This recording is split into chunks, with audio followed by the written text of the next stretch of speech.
Morning.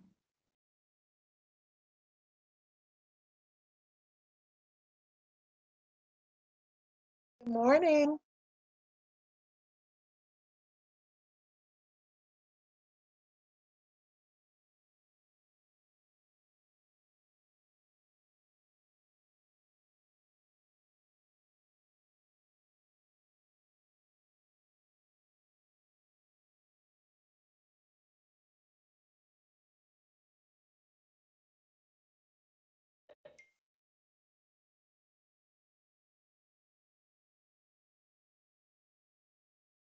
Good morning.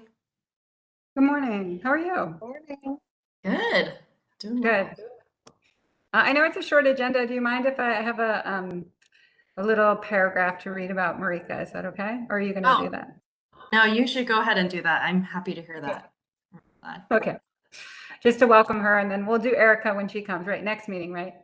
Next meeting, that's correct, because of the election next week. I think she's very slammed with Yes. getting out the vote. So Yeah. yeah.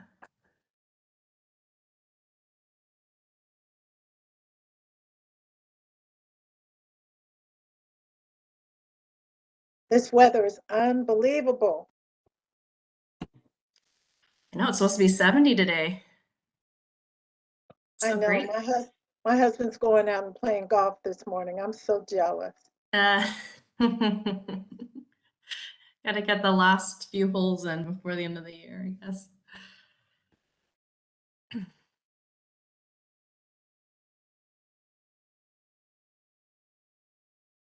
It's after this meeting, there's only 3 more meetings until the end of the year, which is pretty crazy to think about. Yeah. Yeah. End of the meeting, I don't really have a long director's report because we have so many updates today, informational updates, but we will be talking about the calendar for 2023. So it's hard to think about that. That's coming up so fast. So, excuse me. All right, let me make sure that We have 3 minutes. Yeah. yeah, I just want to make sure that Marika has the Mm. link.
Do you want to wait a little bit, or I see we have August.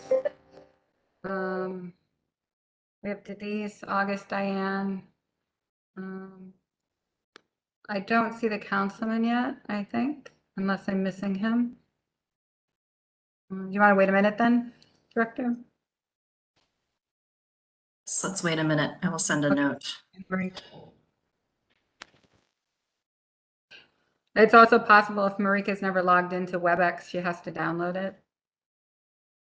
You know, the first time you use it, Yeah, you have to download it. she was a part of the Ohio City Historic District Design Review. Oh, and they has used since- to. Yeah, I believe so. Correct me if I'm wrong, staff, I but see the councilman's on now too. Okay. So we could pause and introduce her if she makes it.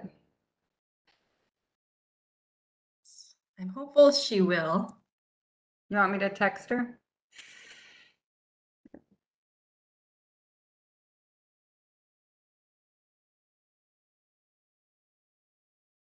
I did see her yesterday, so she does know that we have a meeting today.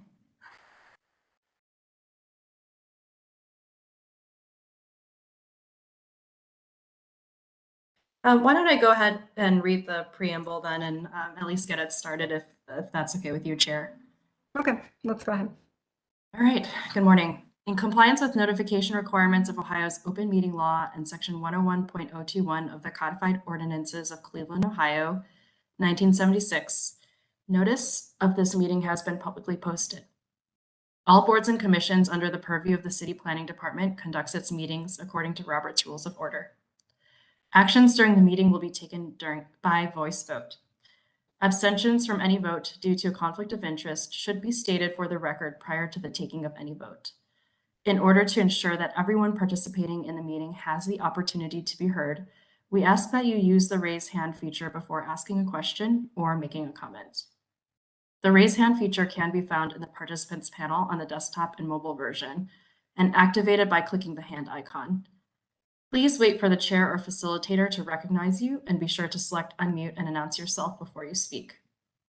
When finished speaking, please lower your hand by clicking on the raise hand icon again and mute your microphone. We will also be utilizing the chat feature to communicate with participants. The chat feature can be activated by clicking the chat button located on the bottom of the WebEx screen. Calling users can unmute by using *6. All meeting activity is being recorded via the WebEx platform. These proceedings are also being live streamed via YouTube. All requests to speak on a particular matter via our website and email have been considered. We've also received emails from those who have provided written comments on a particular matter. Thank you. Okay. Michael, can we call the roll? Sure. Downing, Present. Fluker, Present. Curry, Present. Gray Scott, Present. Chio Erie Clark, Present. Slife. Present. Here we have a quorum. Thank you. Well, it's my honor before we start the meeting to welcome and introduce to her first meeting Marika Shiori Clark, who is our newest member of the Planning Commission. Erica Anthony will be joining us at the next meeting. So Marika, I'm going to introduce you, and then I might ask if you want to just say a word or two before we jump into the meeting. So for those here, it's an honor and a privilege to have Marika join this commission. She is going to add so much to the discussion and to the impact that this commission will have over the coming years. She is dedicated to creating social impact through design. Through her design consulting firm, she works with nonprofits and foundations to find innovative solutions that benefit communities.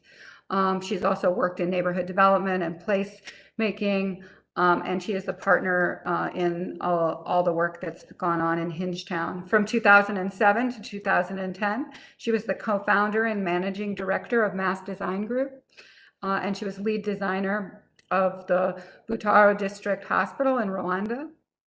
She's worked all over the world. She's also worked with IDEO and just has tremendous experience in human-centered design, especially for women and girls. She has a BA from Brown University in Urban Studies and a Master's of Architecture from Harvard Graduate School of Design. Her graduate thesis, she worked under the architecture firm of Herzog de Meuron in working on the use of public space in Egypt.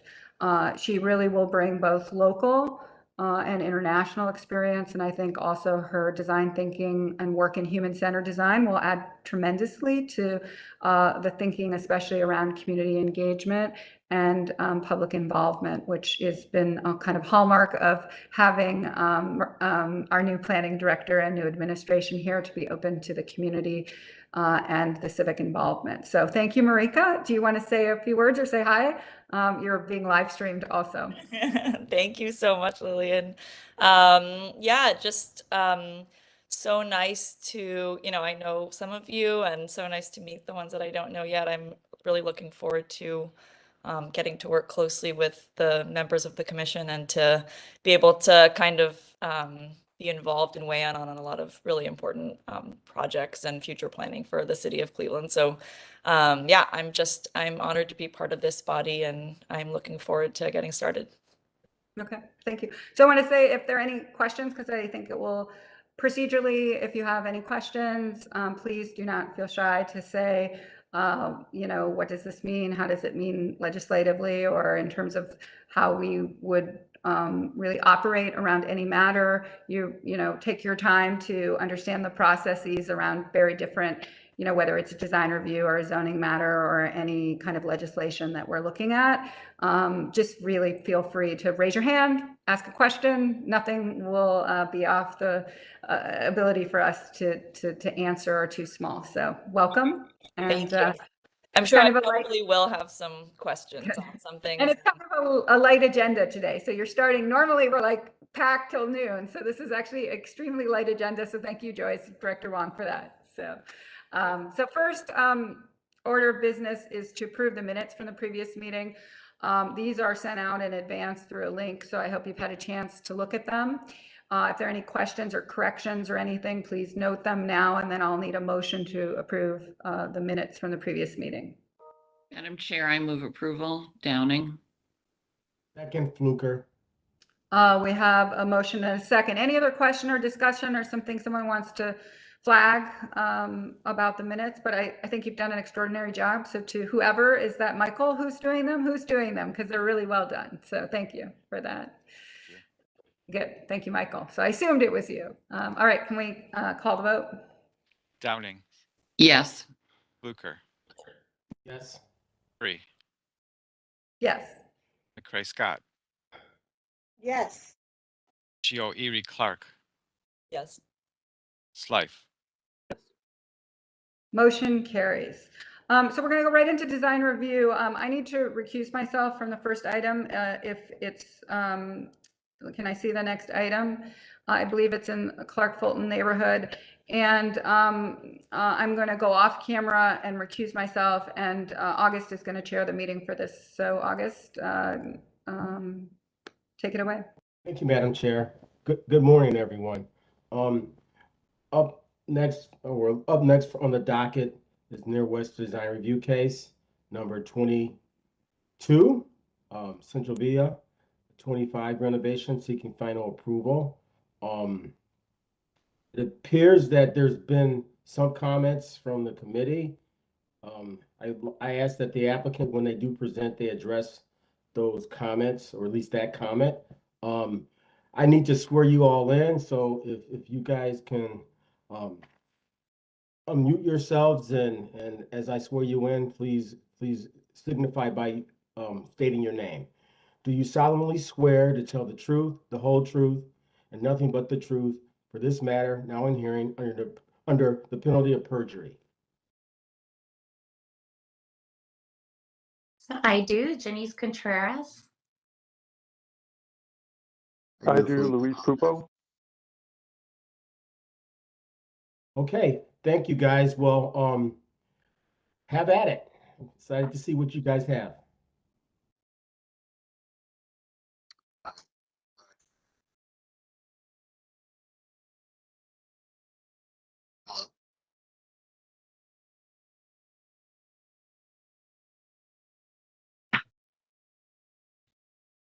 Appears we're having some technical difficulties on your end, Luis.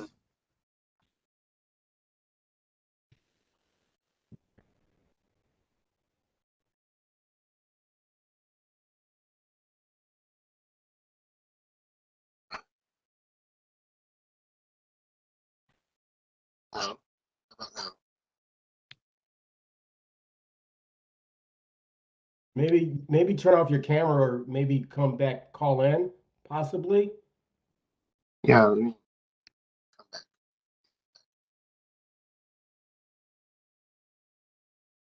Janice, would you like to sort of kick us off and give us a little bit of news and until Luis gets back on? Actually, so I think that was Felipe who was on. So Luis, are you still on? I am. Okay, so if I you am. want to, I'm still if you here. want to pick it up for Felipe until he comes in, I know you guys have a plan, so I don't want to mess up the presentation. Well, I usually let Felipe spearhead this issue, but I mean, the majority of this presentation you've all seen probably at least once, if not twice, from being presented at the Near West review. This is a contextual map of where the project is located. We're about, I think, about 300 feet, 400 feet south of Clark Avenue on West 25th. It's a 31,000 square foot building that we're looking to repurpose into a multifaceted mixed use facility. If we can go to the next slide.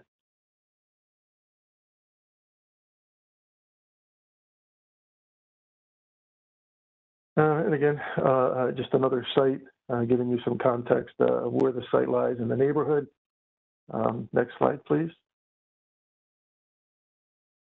And here we have an aerial, again, just lending some more context of the residential flavor and texture of the neighborhood, as well as the intermingling of mercantile. Next slide, please. Some historical context for the project. Next slide, please. And here are some existing conditions for the site. As you can see, the top, the image number one is an image coming from West 25th, traveling southward. In essence, seeing what will be the front elevation of the building, as well as a portion of the north elevation. So next slide, please. Again, some more context of the Clark Fulton, or the Clark West 25th area. Next slide. Some more. Next, please. Here we have a site plan, just indicating the distribution. This is a part of our civil package. Next slide, please. This is just a form, sort of from the Northeast Ohio Regional Sewer District. Next, please. Okay, this is our site plan. We've got some surface parking to the west end, as well as the south end of the project.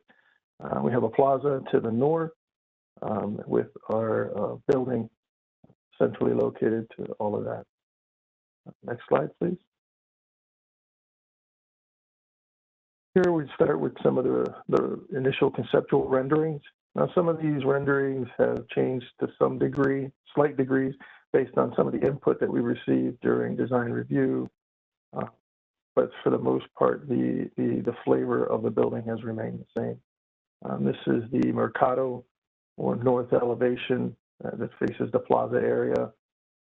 It is really the major interface between the plaza and the Mercado.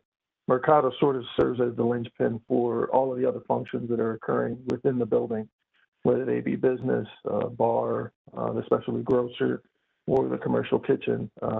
That plaza is sort of the center hub of all of those activities. Next slide, please. A little bit more. This is the specialty grocer elevation on the west elevation of the building, looking out towards the plaza area and the Mercado. Next slide, please.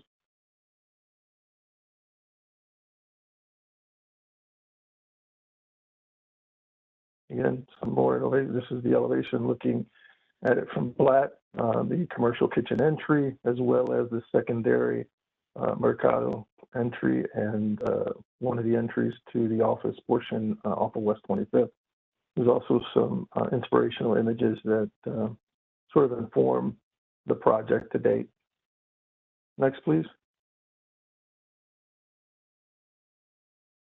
This is from corner of Blatt and West 25th. Next, please. Here we just have a distribution of all of the different functions. We have the commercial kitchen. We have the office component off of West 25th, which is a 2-level portion. There's office spaces above the bar. We have a specialty grocer, commercial kitchen, and then the main function of the Mercado, which is the centralized portion of the project. Next slide, please. This is the second level, which is comprised of office and boardrooms. Next slide. The cross section just showing some of the relationships of the spaces as you slice through the project longitudinally. Next, please. It's another cross section. Next. And then some of the exterior elevations. As the project has progressed, the renderings haven't necessarily been able to be updated, but we've made a conscious effort to update the elevations that are going to be included in the set. Here we have included some of the lighting that we're proposing to include on the project. This is the West 25th elevation. Next, please. This is the plaza side elevation with some of the mural artwork that will be commissioned in the future. The entry portions to the Mercado, the bar area, as well as the side elevation of the specialty grocery. Next, please. Another elevation, the west elevation for the specialty grocer, the receiving area. There's also going to be a mural to the side of those three openings that you see there, similar to the one that's on the plaza side, which will be commissioned at a later date. Next, please. This is the Black Court elevation, showing the entry to the commercial kitchen as well as the Mercado. Next, please. Some of the inspirational colors and imagery that we're used to really establish the project as it is. Next, please. Some of the materiality, we're envisioning using some thin brick, some glazed thin brick, as well as some other corrugated metals to give the project a semi-industrial feel, as well as a very colorful Latino feel. Next, please. This is a landscape plan of the area, all of the lots, the plaza.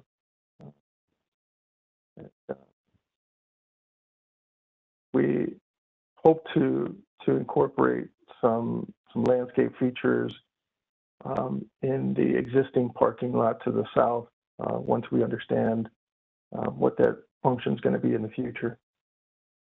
Next, please. This is just the blow up of the plaza, as well as some of the inspirational imagery that we've been using to give the project a flavor. Next, please. Some of the amenities. Thinking of using a perforated steel backdrop panel for the stage in the Central Plaza area. Some of the pavers that we're contemplating on using, as well as some of the furniture and bike rack. Next, please. Just some of the lighting elements that we're going to be incorporating into the project. Next, please.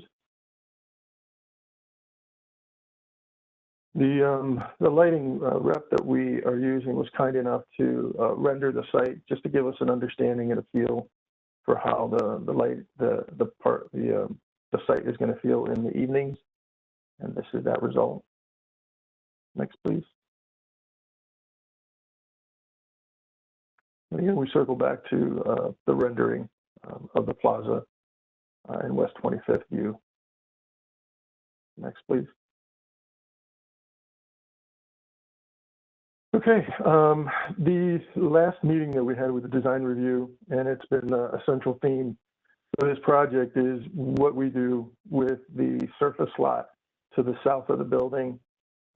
It's our owners, and I don't want to put any words in Janice's mouth. I'm sure she can explain for herself, but it's our belief that the current lot is being used as a parking lot. It's serving not only Centro Villa, but it's also serving some adjacent tenants and providing them some very valuable parking. And it's our desire that it continue to be allowed to continue to be used as a parking lot. But we understand that design review has some reservations about that and how it relates to the compliance with the PRO. So I'll let Janice. She's usually very much better adept at explaining her viewpoint regarding this parking lot than I am. Thank you, Luis, and thank you all just for recognizing that there are some new members. The intent in Centro Villa is to have 20 micro retailer tenants utilizing the space, 8 of them food-based, 12 of them products and services, a commercial kitchen that services entrepreneurs that are preparing goods in the kitchen, but then taking it outside. So the commercial kitchen operates independent from the kiosk. A specialty grocer, as Luis has referred to, and then 3 anchor tenants, organizational anchor tenants, which would be my organization, the Hispanic Center for Economic Development, Metro West Community Development Organization, and Cleveland Housing Partners will have their neighborhood office in Centro Villa as well. So it's part of a placemaking strategy to really diversify the activity and the development in the Clark Fulton neighborhood with making a project that's authentic and for the residents and really reflective of the culture and the diversity in this community. So I wanted to give that overview for those that the project may be new and we just threw a ton at you. Related to the parking, currently we have a parking lot on Blatt and West 25th, who has been an existing parking lot since before we acquired the site in 2019. Currently, that parking is being utilized by 4 other businesses on West 25th because of the lack of parking on the corridor already. And so it has always been our intention to keep the existing conditions of that parking lot and not really trigger PRO or not trigger any of those activities. But in addition to this, I think we have a unique situation where we're making significant investments in creating a plaza and green space on our site. So we have been very intentional about that. The plaza is adjacent to the RTA bus stop, and therefore there's currently one little bench on that bus stop that gets saturated with people. And so our intent is that the traffic from the bus stop and the plaza creates a different pedestrian experience currently not available at all in this neighborhood, with the exception of some of the initial work that Metro Health is doing south of the corridor with the development of their park. And so we are making significant investments into the plaza, and therefore don't really feel like we're in a position to change an existing condition of a parking lot to create a different experience there. It's a very narrow space and not really tied to a bus stop or any activity that would really merit us do that. And so I get, it's like we're trying to create an example as well. I feel super responsible with this project on setting a standard for future development on this corridor. And so we hold that very dear, but it has been our belief that we would want to just keep the existing condition. It is possible that we may want to use this lot for future development. I just had a meeting yesterday with Councilwoman Santana related to some parcels on the Black Court cul-de-sac that we're hoping to acquire. And so we definitely have intention of having a phase 2 of Centro Villa once Centro Villa is concluded. And so we also don't want to make any changes or, also limit the amount of parking that we need. We already are requesting a parking variance for the site because we don't have enough parking. So again, it is our desire that this committee consider leaving the existing condition of the parking lot as is. Thank you. It appears that you received final approval. I don't know if that's a mandate or just something for consideration. I'm personally feel that it's an acceptable approach. I would like to see if staff like to opine on this subject. Thank you, Vice Chair Fluker, and thank you, Janice. And I think we all acknowledge that this is a regionally significant project that is coming to fruition after many decades of dreaming, and so it's really exciting to see it coming to this particular spot. I do want to call on Matt Moss, who is the city planner for the area. Part of the intention is understanding the spirit of the PRO. Specifically for new members, and also sharing the staff perspective. I think this is one, of course we support the overall concept, but I think this is the one area where we have had some discussion and, following Matt's comments, would really appreciate the discussion from the commission around this point. Go ahead, Matt. Thank you, Director. Thank you, Commission members. So I'd like to add, like you requested, Chair Fluker, some staff perspective on this. Some of you may remember back in 2019, we approved the demolition of 4 homes on this site to allow for some of the rear parking lots that you see in this area. And that's some of the context I think that's important for this project. There's a lot of really wonderful elements to this project, and the city's, we very much support overall this development. So it's unfortunate that I have to spend my time today talking to you about parking particularly, but the reason why we put the PRO on West 25th in this place is recognizing the importance and the need to have active uses along West 25th Street. The PRO requires that the first 40 feet of frontage along the streets on which it is mapped it prohibits them from being loading areas, driveways, and parking areas within the first 40 feet of the frontage. I know Shannon Leonard's on here, so if you have specific questions on the PRO, she's a better resource than I am for that. But that's the intent. And I think in October of 2021, the Commission reinforced that when we adopted the 25 Connects plan, which is an ongoing effort. It's an ongoing activity in partnership with RTA to invest roughly right now around $50 million in a bus rapid transit reinvestment, re-engineering of West 25th Street, all the way from Detroit Avenue in the north to Pearl Road and the State Road split down in Old Brooklyn. So these are the investments we are making in the street. And from my perspective, it's important that we reinforce those investments and those planning efforts in the developments we approve along the corridor.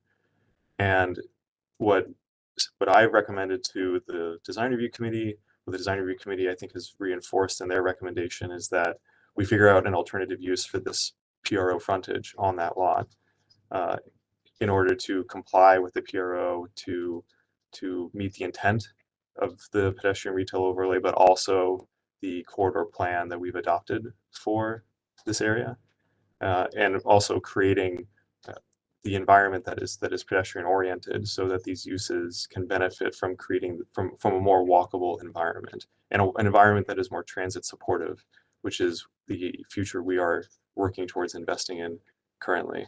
So I think we've made a lot of decisions in the past to support this project, to provide parking in areas that comply with the overall vision that we have as a city for West 25th, for this street, a vision that's been communicated by the community through the various planning efforts that we've done to date. So I think that that's the perspective from which this requirement is coming from. There are some procedural notes too that, if you approve this design as it's currently presented, they would then have to come back and apply for the conditional use from the PRO. So we have to take that step as well. So I just want to make sure you're all aware of that. And, I think we've made concessions to the built environment here by approving those demolitions to have the parking that you see here. the city is a financial partner in this project. We are investing resources to make this project happen. And so I really hope you consider all of that in making your decision today. Thank you, Mr. Moss, Director Wong. I guess I totally don't understand, but I'm gonna leave it to my commission members to debate if they would like, and then see where we take this. Thank you. Commission members? I'll make a motion to approve incorporating the design review comment, which addresses the issue we've been discussing. I think this is a really exciting project and can't wait to see it finished. I'll second. Can I make a point of clarification? I think we should discuss what that motion means, or I think we should discuss what the design review comments mean, because that that may impact the applicant. Do you mind if we spend a little time discussing that, Vice Chair? Yeah, I do, because I don't want to bog this down with my limited understanding of how zoning works. I think, in my personal opinion, that should be cleaned up before we have an approval for design. But since we're here, get it? It makes our decision even more difficult because it gets a little fuzzy. It gets a little gray. And I don't think we should not be at this point. So that's why I have a little bit of initial debating this PRO as it relates to an existing parking lot.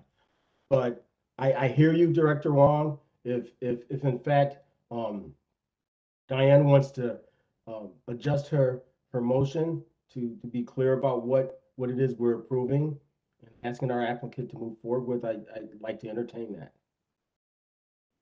To be clear, I think what the motion is stating is that the applicant needs to go back and address the PRO by activating the frontage for the first 40 feet. All right, so first of all, yeah. okay, which lot are we talking about?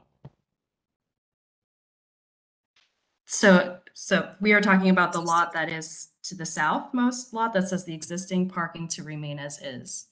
Okay. And, please feel free to jump in, Shannon or Matt. The PRO is, it's part of our laws. It's the pedestrian retail overlay. And so what the PRO is saying in this whole district is the first 40 feet for any frontage along West 25th Street in this area, cannot be parking. And so procedurally, there are two pathways right now. It's the pathway that is designated in the motion form, which is to request the applicant to activate the first 40 feet of the parking lot in some fashion, whether temporary or permanent. The other pathway is to approve this plan as presented and have the applicant come back for a conditional use permit as a future action.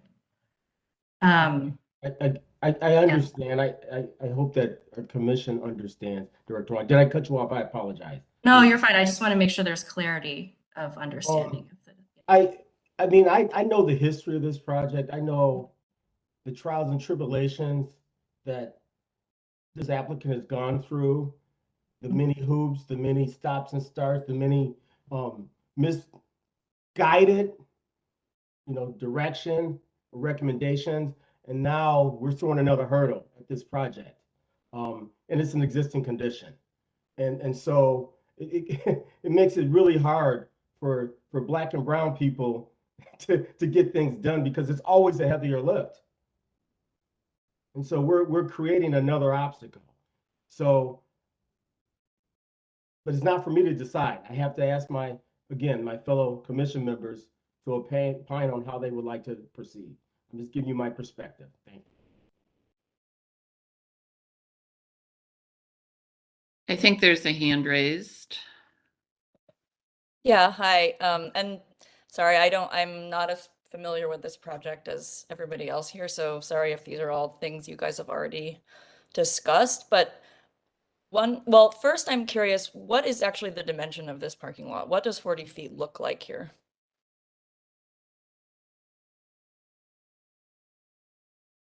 If we were to go back from West 25th Street, how many spaces are we talking about? Mr. Chair, I could clarify if you'd like. It is approximately the spaces to the existing drive that you see onto Black Court. Including the drive or not including the drive? It is pretty much to the edge of the drive, the edge that is closest to West 25th Street. Okay, so we're talking about taking out 1, 2, 3, 4, 5 spaces on top and bottom, Roughly, yes. and being able to then leave the existing drive and the other 1, 2, 3, 4, 5, 6 spaces top and bottom, That's right. if we were to add on another use. Yep, it would have to be activated in some way that is just not vehicle storage. And we as staff would be prepared to help come up with a concept for how that could be done. And would it be possible for that space to be some sort of like outdoor gathering space, maybe something similar to what's happening on the north side, but with a different character or something like that? It's very possible. And in fact, that's always been a discussion point since this project started the design review process. So it isn't something, I don't want this to be characterized as something, this is something we've been discussing since the beginning of the project.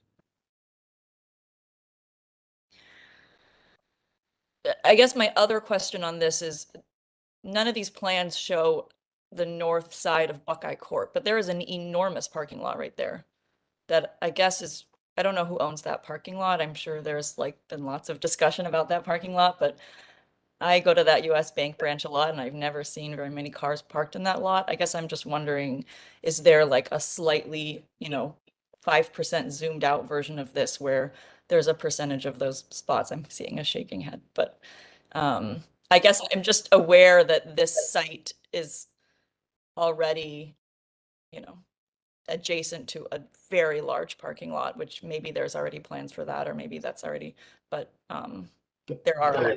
Guys, I'm sorry. With all due respect, we can't design this. This is not our charge. Our charge is to provide an approval one way or the other. I get it. We appreciate your comments, but we could sit here for the next 3 hours and talk about how best to design this parking lot or whatever influences. I appreciate that, but I think we need to decide what we want to tell this applicant. Thank you. Right, but isn't the point of this also, because we're in a pedestrian retail overlay, to figure out like what is a good recommendation for this group? I don't know how the other commission members feel about the PRO thing. I have a couple of other comments that aren't parking related, but not even sure that we're interested in talking about other elements of this project. I get the sense that it's already been discussed quite a bit, so I'll leave other folks to it. Mr. Vice Chair, we have Councilman Slife. Anyone. I agree with you. However, if we treat every project like this and try and design something for every project, we'd be here all day. That's all I'm saying. Okay?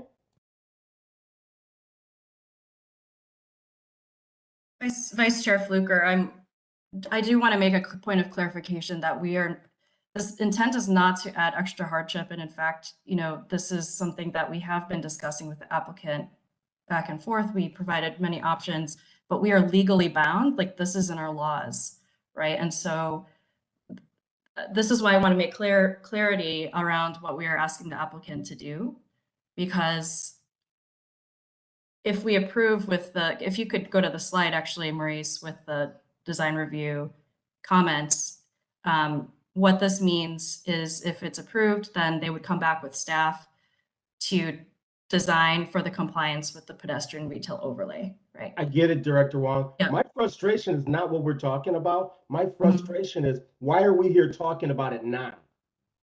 This should have been addressed. Zoning should have been addressed before even discussing a final approval of this project. That's the problem I have, Director Wong. Vice Chair Fluker, we have been discussing this with the applicant over the course of many.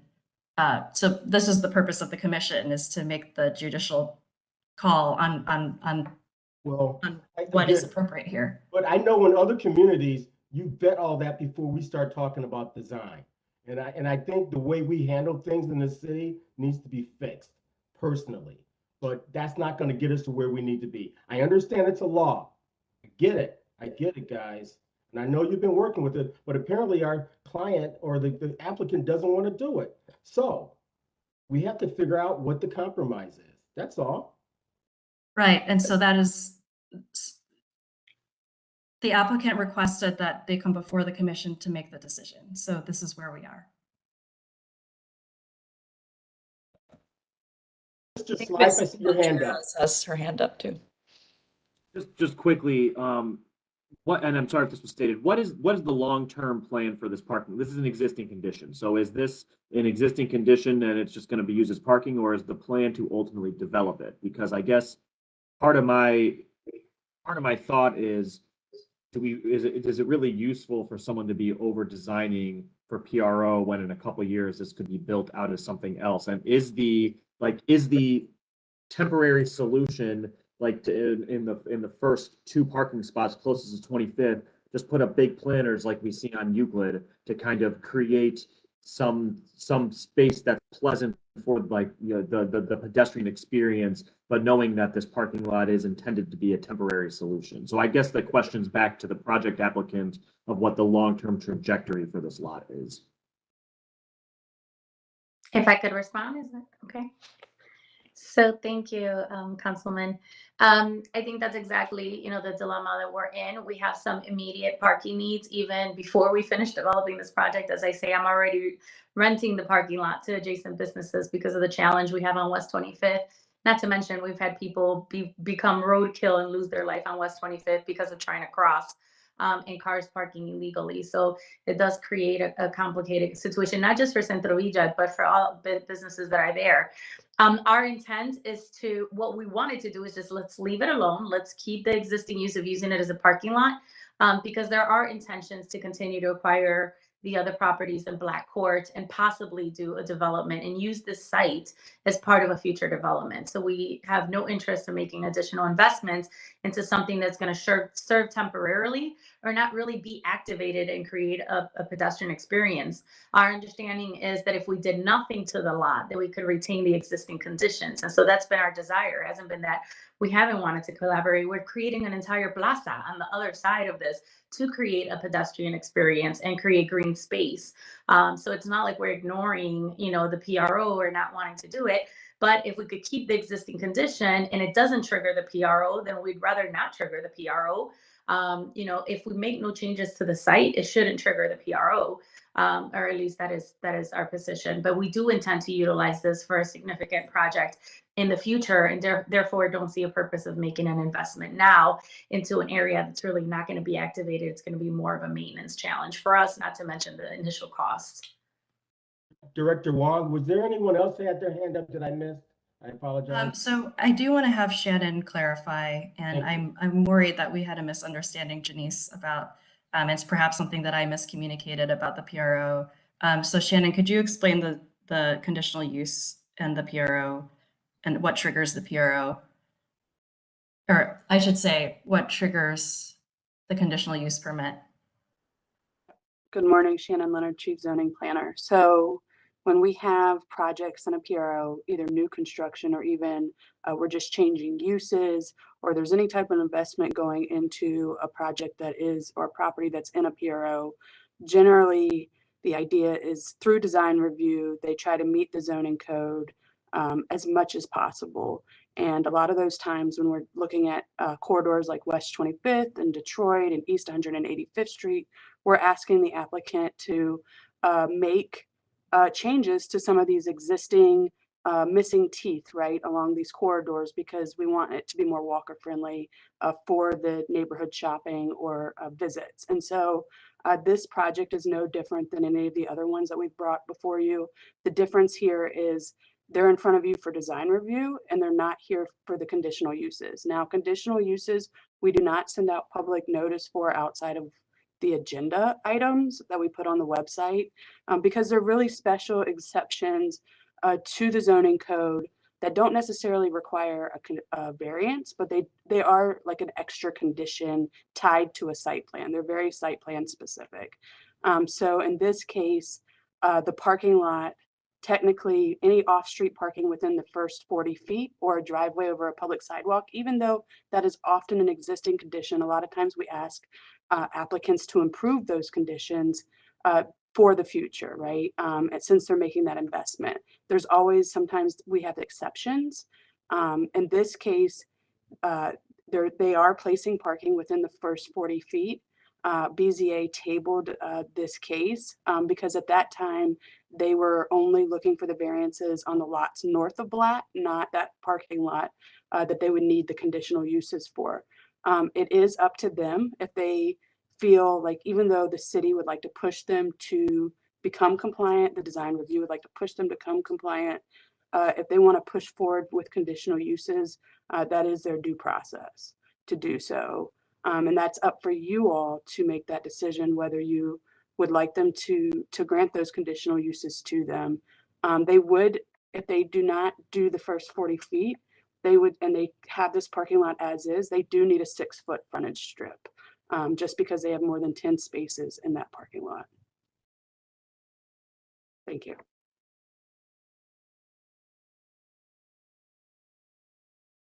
So I'm trying to understand this. If this project weren't happening, this is a separate lot outside that project, we wouldn't be having this conversation. Is that correct? If this parking lot was being established to be used as a parking lot, as like an accessory lot to any building, we would still have this conversation. Mr. Chair, I stand by my motion, which is to grant final approval and to incorporate the wording from design review, which states specifically to revisit. And I think that's general enough for the situation. Certainly open to, the vote and proceed from there. And there was a second, correct? Yes, and I stand by my second. I agree that this leaves the flexibility for conversation. I guess as it relates to the PRO, kind of there's the purest angles are, is all projects must conform with PRO, and the other is that we must grandfather all uses that are existing. And I feel like needs to be some discretion in between those two things, because I mean, a property with 7 curb cuts is not the same as a quick 40-foot frontage. So, I don't want to be discouraging investment in PROs because we're compelling hyper compliance with the PRO in every single situation. So I think that this gives the flexibility for the discussion. Thank you, Mr. Slife and Ms. Downing. May we have the roll, please? Downing, Yes. Fluker, Yes. McCray Scott, Yes. Shio Erie Clark,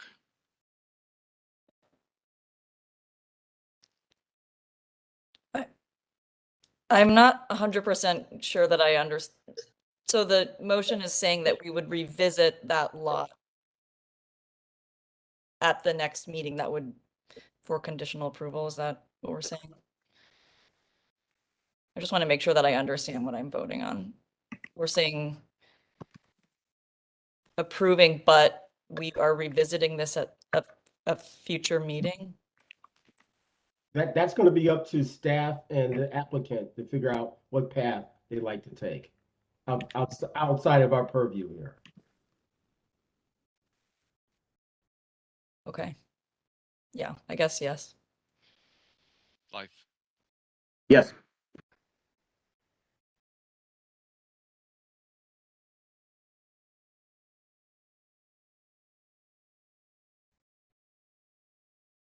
Did we lose Mr.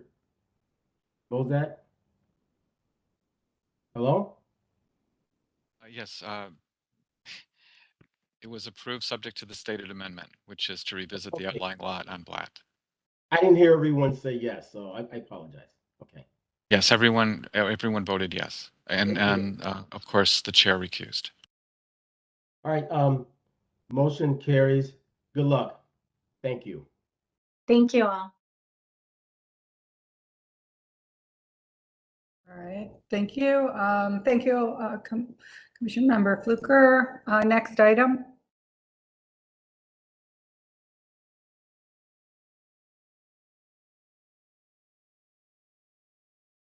This is in the Downtown Flats Design Review District. This is Fahrenheit signage seeking final approval. This is at 55 Public Square. This was approved with conditions. Sign 3 was, and sign 4 was disapproved. So we'll take a look at both, and we have the authority to uphold or consider other options for this item. We've also seen this project a couple times in terms of the patio and the design, so we're really just looking at signage. Is Jessica here from Rough Neon Sign? Yep, I'm here. Is there anyone else speaking to this besides you? Nope, just I will be. Okay. Do you swear to tell the truth, the whole truth, and nothing but the truth as you shall answer to the penalty of perjury? I do. Okay, take it away. I don't know if staff has any comments beforehand about the recommendations, or we'll ask you to talk about them after the presentation. Director Wong, would you rather we go through it and then hear a little bit about the design review? Thanks, Chair Curry. So the Shannon does have a presentation on the variance and the purpose. Thank you. And she'll go first? Okay. That's correct. That's correct. Okay. Go ahead, Shannon. Good morning, Chair. Shannon Leonard, Chief Zoning Planner, City Planning Commission. I will make this brief. So they're proposing 2 wall business identification signs, 1 information wall sign fronting public square, and 1 freestanding pole sign. The purpose is for branding and identification. Next slide, please. Why are we here? You all have the ability to vary the sign code. You are the jurisdiction to make that decision. Next slide, please. These are just quick terms. What is a business sign? What is an identification sign? What is a wall sign? We've been through this, so I won't read them outline. Next slide. And so what they're proposing here is a business identification sign fronting public square.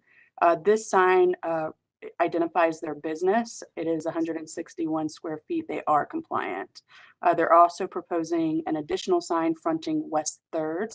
They're permitted half of the max that is on public square. So they are also compliant. So they do not need variances for sign 1 and sign 2. Next slide, please. The third sign that they're proposing is this information sign. An information sign is basically just information about their business. You wouldn't know that there was maybe a rooftop in a restaurant without this. And so this is what they are proposing. They're proposing 43.9 square feet. They're permitted 4 square feet. So they need pretty much a 40 square foot variance. This is the one that the design review commented on, trying to align it with the panels there on the exterior of the facade. And then the last one that they're proposing is sign 4. This is the one that the design review committee did not support. This is a freestanding pole sign. This will actually be the second tenant on this. These are 2 flag poles in front of the bank. The first sign identifies the building. The second one is the bank. And so they're permitted a maximum of 50 square feet for the entire sign face of a freestanding sign, regardless of how many tenants. They will join 2 other similarly sized signs. So they will need a variance for being greater than 50 square feet. Next slide, please. And so you really just have to consider, does this result in signage that is better suited to the design of the subject property or nearby properties? Do these variances result in signage that follows Planning Commission's standard of approved design guidelines? And are these variances the minimum necessary to ensure design compatibility with the surrounding properties and residential neighbors?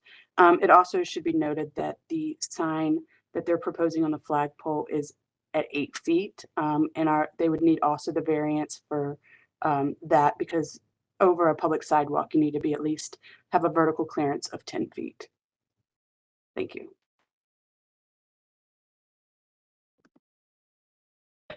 Okay, thank you. So I think the applicant's going next. Hi, I'm Jessica. I will be representing Fahrenheit Signage, and I'll go through the package with you all.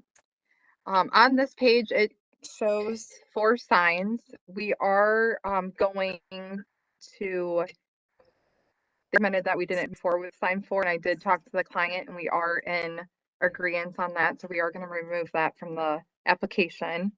And as well as sign 3, we are going to make that 3 feet overall height instead of the 50 inches. So I just wanted to make those notes. If you can make the next slide, please.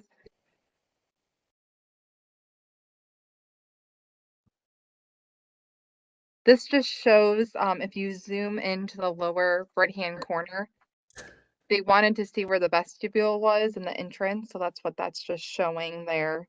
The bottom, if you wanted to zoom in, it just shows the floor plan of the overall restaurant there on the bottom there in red.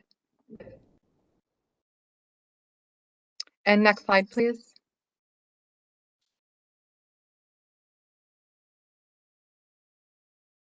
This is representing sign 1 and sign 2. Those are both building signs. They will be remote mounted. So that just means they'll be individually mounted there on the building. They will be backlit. The bottom right there shows that restaurant and rooftop. That's the one that was originally 50 inches. We are going to make that 3 feet. And those panels there are 3 feet. So it would be the height of the panels, just so you guys can get some perspective on the sizing there. And that will be internally illuminated.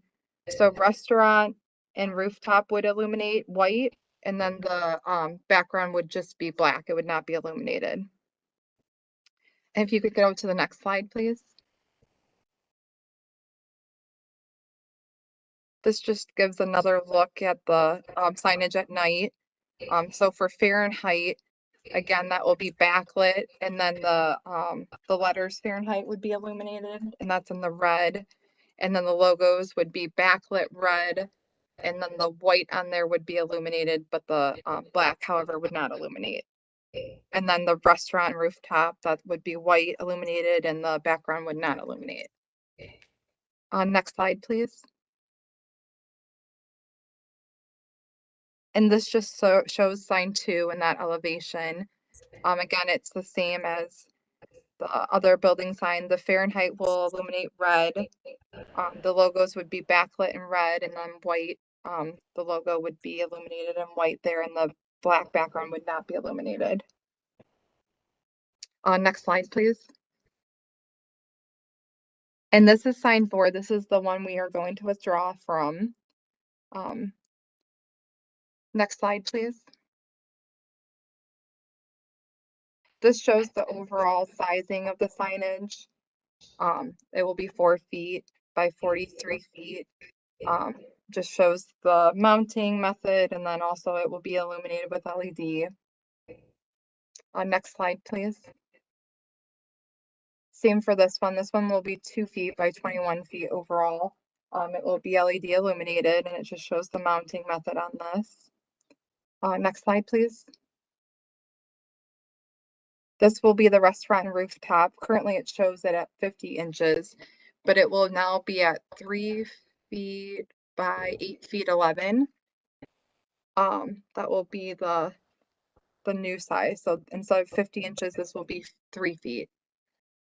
And this one also shows it will be illuminated with LED. Restaurant and rooftop will be illuminated in white, and the background will not illuminate. Next slide, please. And this is the one we are withdrawing from. And if there's any questions? Okay. Commission members, I would like to maybe say that Michael has alerted me that we will need one motion for this. And so if there are any questions, please ask them. And I wonder if, Maurice, you can put it back onto the slide that has the design review comments as well, so we can see, since you've eliminated sign 4, correct?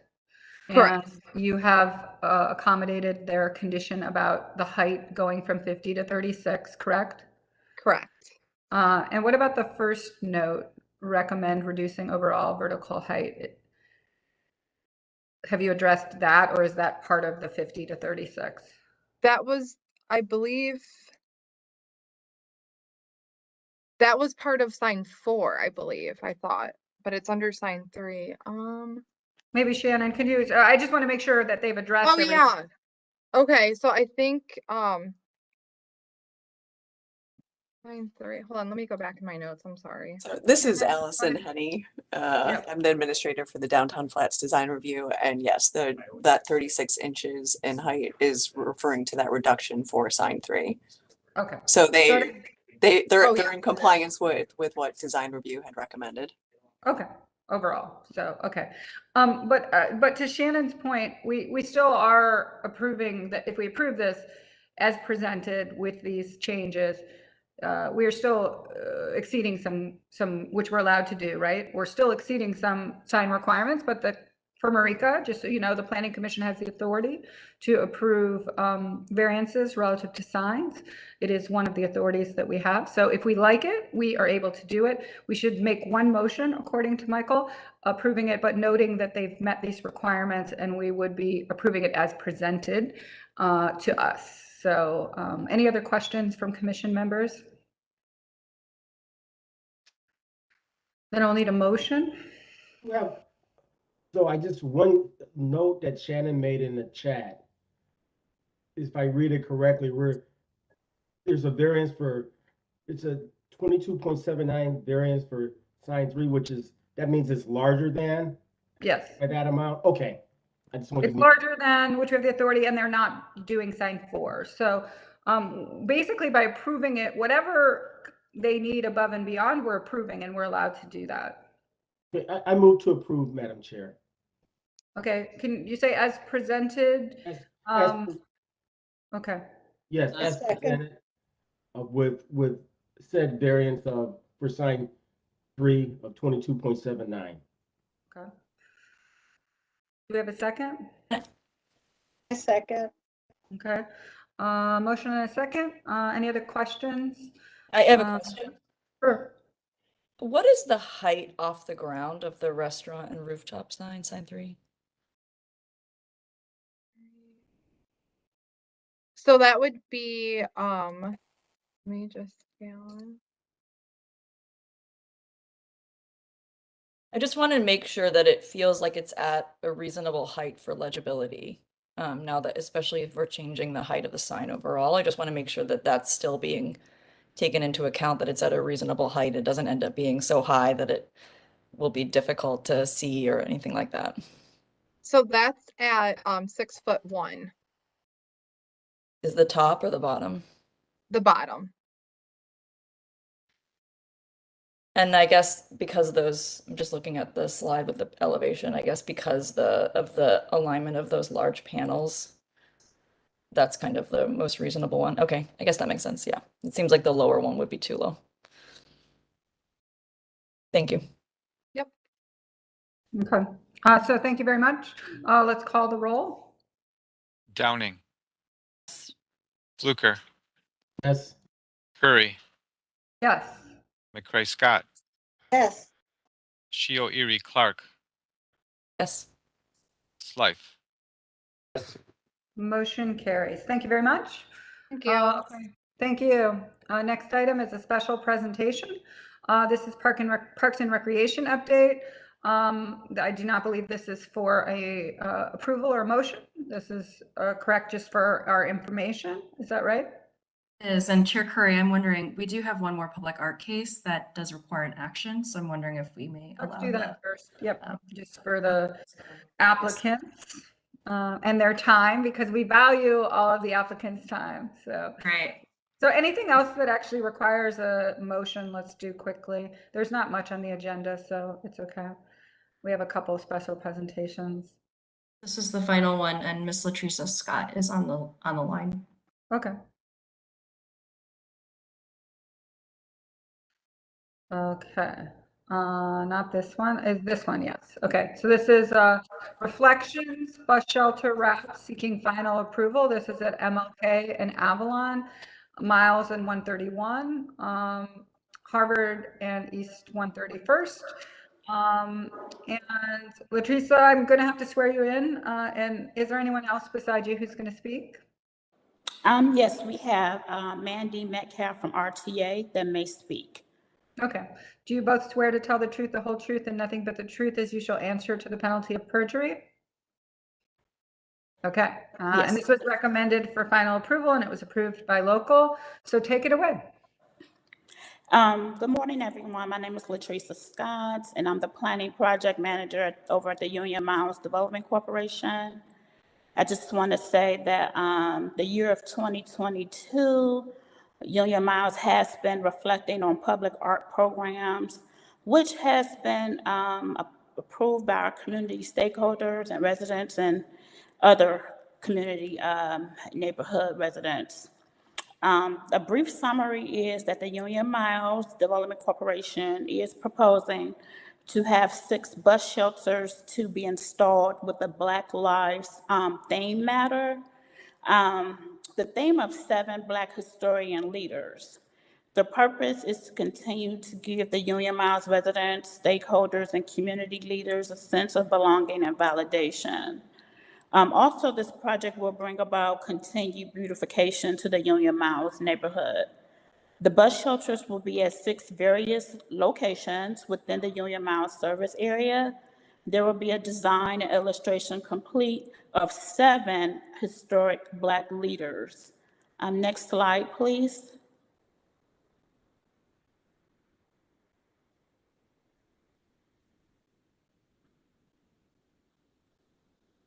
The 7 leaders are Fred Hampton, Stephanie Tubbs Jones, Carl and Lewis Stokes, Harriet Tubman, Barack Obama, and Malcolm X. Next slide, please.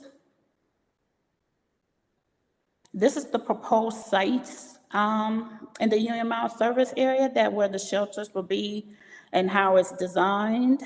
We have, once again, MLK at Avon northbound. We have Miles at 131st westbound.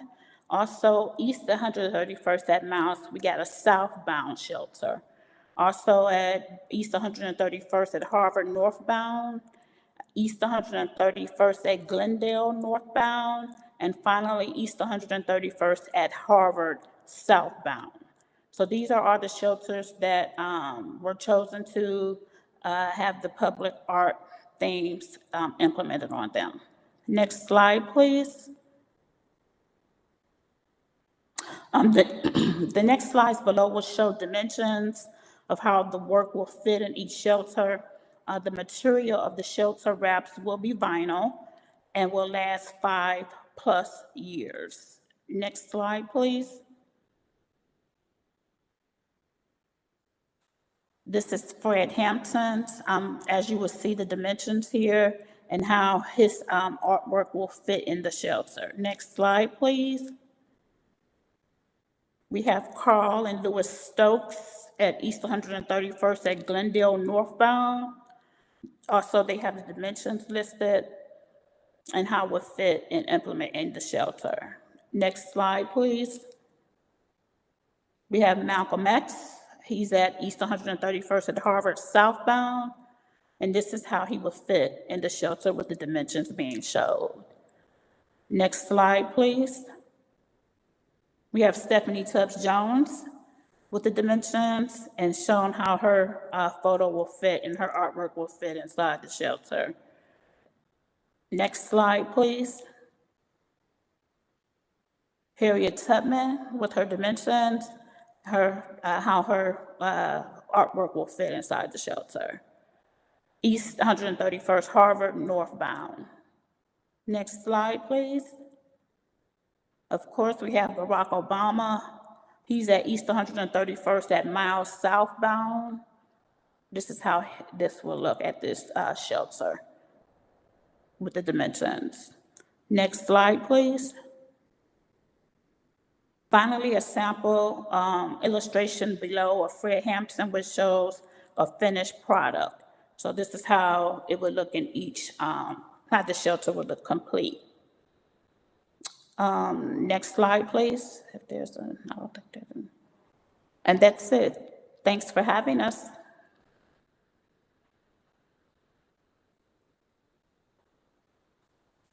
Any questions, please? Yeah. Any questions or comments from commission members?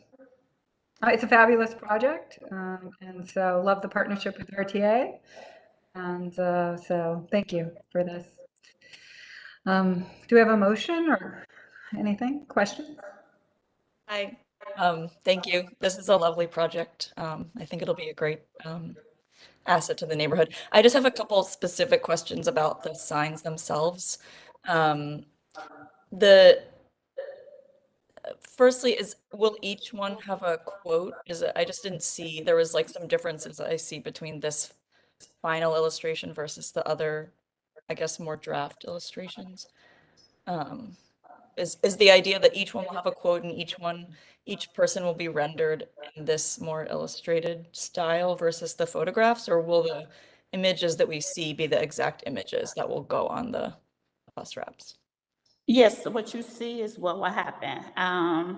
There will be, everything is political. It shows there on the Fred Hampton follow-up with his name and the chairman. Yep, so basically what you see is what will happen. So like for the other ones, for instance, like if you go to President Obama's, I guess my question is, I feel like the project might feel a little bit more cohesive if each person is rendered in the same, like this one has a very stylized, you know, his face is tinted blue and all that. I think just wondering if it's possible to have each of them have kind of that same style. And then if one is going to have a quote, should each have a quote. And then similarly, if we're referring to Fred Hampton as Chairman Fred Hampton, should we be saying President Barack Obama, Congressman Louis Stokes, Mayor Carl Stokes, et cetera? I feel like each of them should be consistent in kind of the titles and the way that it's presented, if you get what I'm saying. Yes, I understand what you are saying. Basically, I can go over that and determine if each shelter should have a quote. Basically, we designed them already, and basically, can you go back to the President Barack Obama, Mr. Bozak? Okay, so we have his name, and we can put president there if need be. I mean, I guess it's just a question. You know, many of the folks up here do have, you know, titles that Congresswoman Stephanie Tubbs Jones. I'm just wondering if it would make sense if we're going to do that on chairman. Okay. I don't know if anybody else has thoughts on this. I'm more just thinking about consistency across all of the bus shelter wraps so that they all feel like they're within the same. I think that the way that Fred Hampton's illustration is done is like very beautifully rendered. So I was kind of excited about the idea that maybe all of them could kind of have that same visual effect. And then I guess my last question is just around the width. If you see on Barack Obama's here, it looks like there's a gap between the left-hand side and right-hand side edges of the bus shelter frames, but then on the final illustration of Fred Hampton's, you don't see that gap. So I just wanted to make sure. I think that it would be cleaner if these vinyls extend to the edges of the frames of the glass. If you compare this one to the final slide, you can see where in that one it looks like the dimensions are extending all the way to the edge. I just wanted to clarify that. Mandy, did you want to speak on the dimensions? Could somebody go to the final slide? Yeah, so see how in this one it extends to the end, to the edges of each of the frames. So that was, I think this is the way that they should each appear. So I just want to make sure that that works with the dimensions. Yes, we anticipate working with the artist to extend that all the way to the edge of the glass. It will not wrap over the frame of the glass. We're just putting the wrap on the glass panels, but we can go all the way to the edge of each panel. When RTA reviewed these, we're mostly concerned with visibility for our riders and for our bus drivers. So that's why we established the recommendations for the height of each panel, but we're fine with it covering the whole panel widthwise.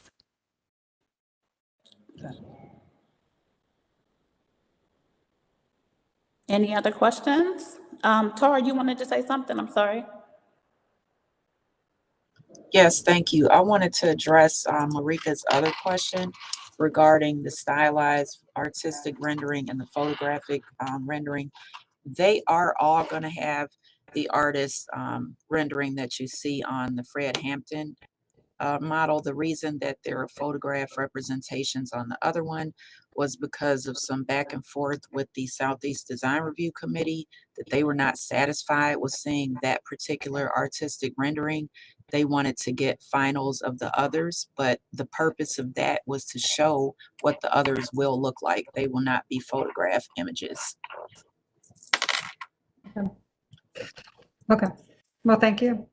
I think hopefully, Marika, your questions were answered. They will all be stylized and they will all go window to window, basically frame to frame.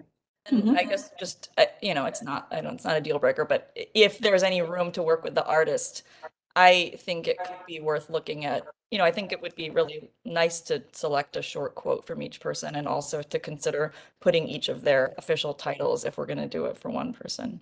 But that's it. Thank you. Okay. I think maybe, are you guys open to considering all those suggestions? I think they're good ones. You may not be able to achieve them on every one, but I do think it's worth considering. Are you open to that?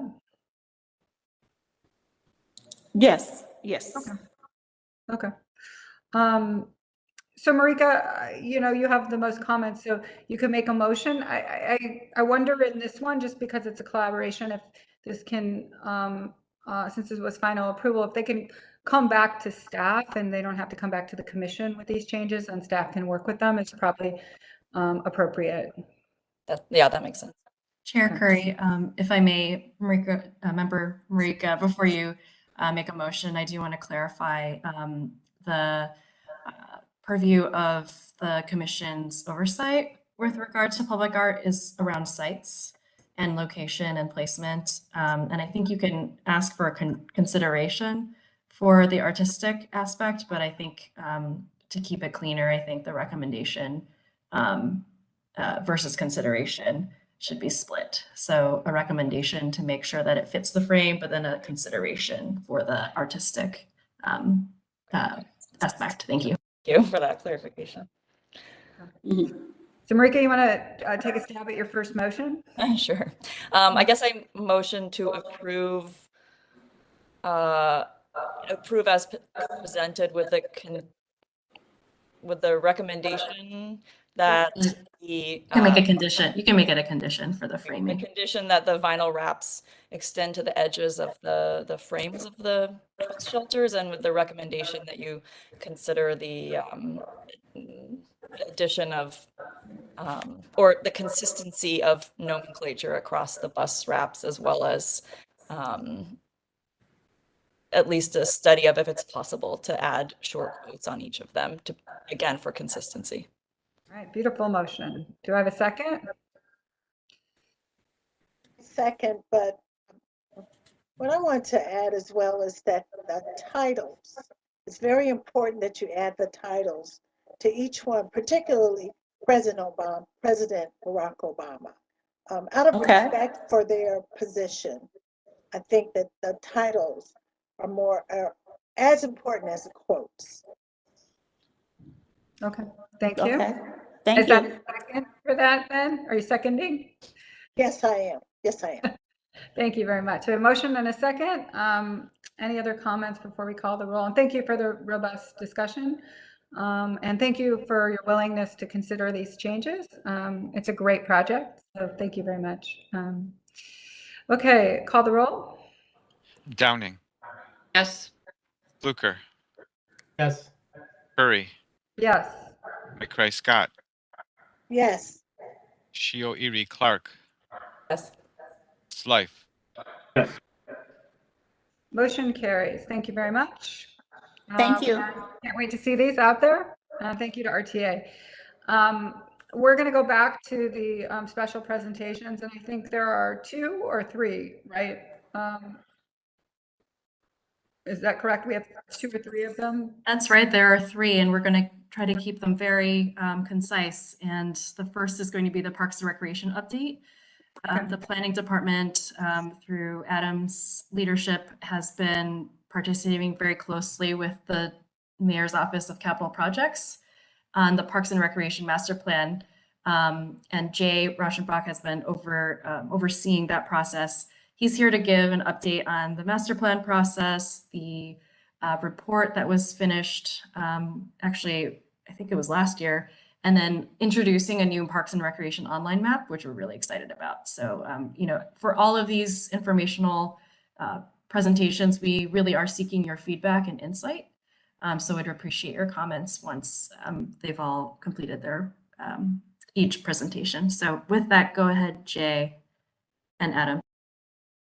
Oh, thank you. Good morning, Commission members. As Director said, my name is Jay Rauschenbach. I am the Parks and Recreation Planning Manager in the Capital Projects Office. I'm going to do some quick overview of these three topic updates. And if you have any questions along the way, please interrupt and we'll just do a quick discussion.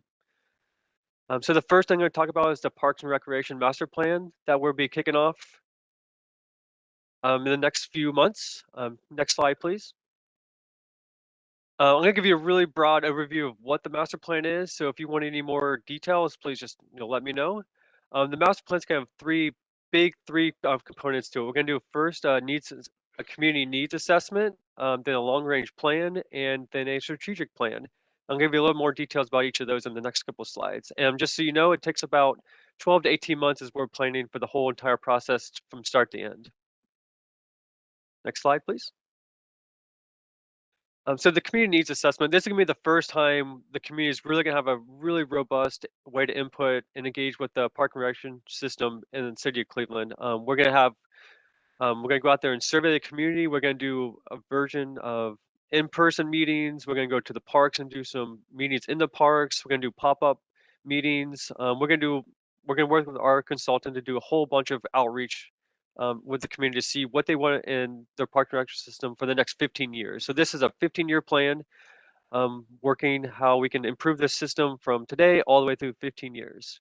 So once we get all that input from the community, we're going to have the consultant do the analysis, where people are talking about, what they want, with a whole bunch of demographic analysis, socioeconomic analysis with it.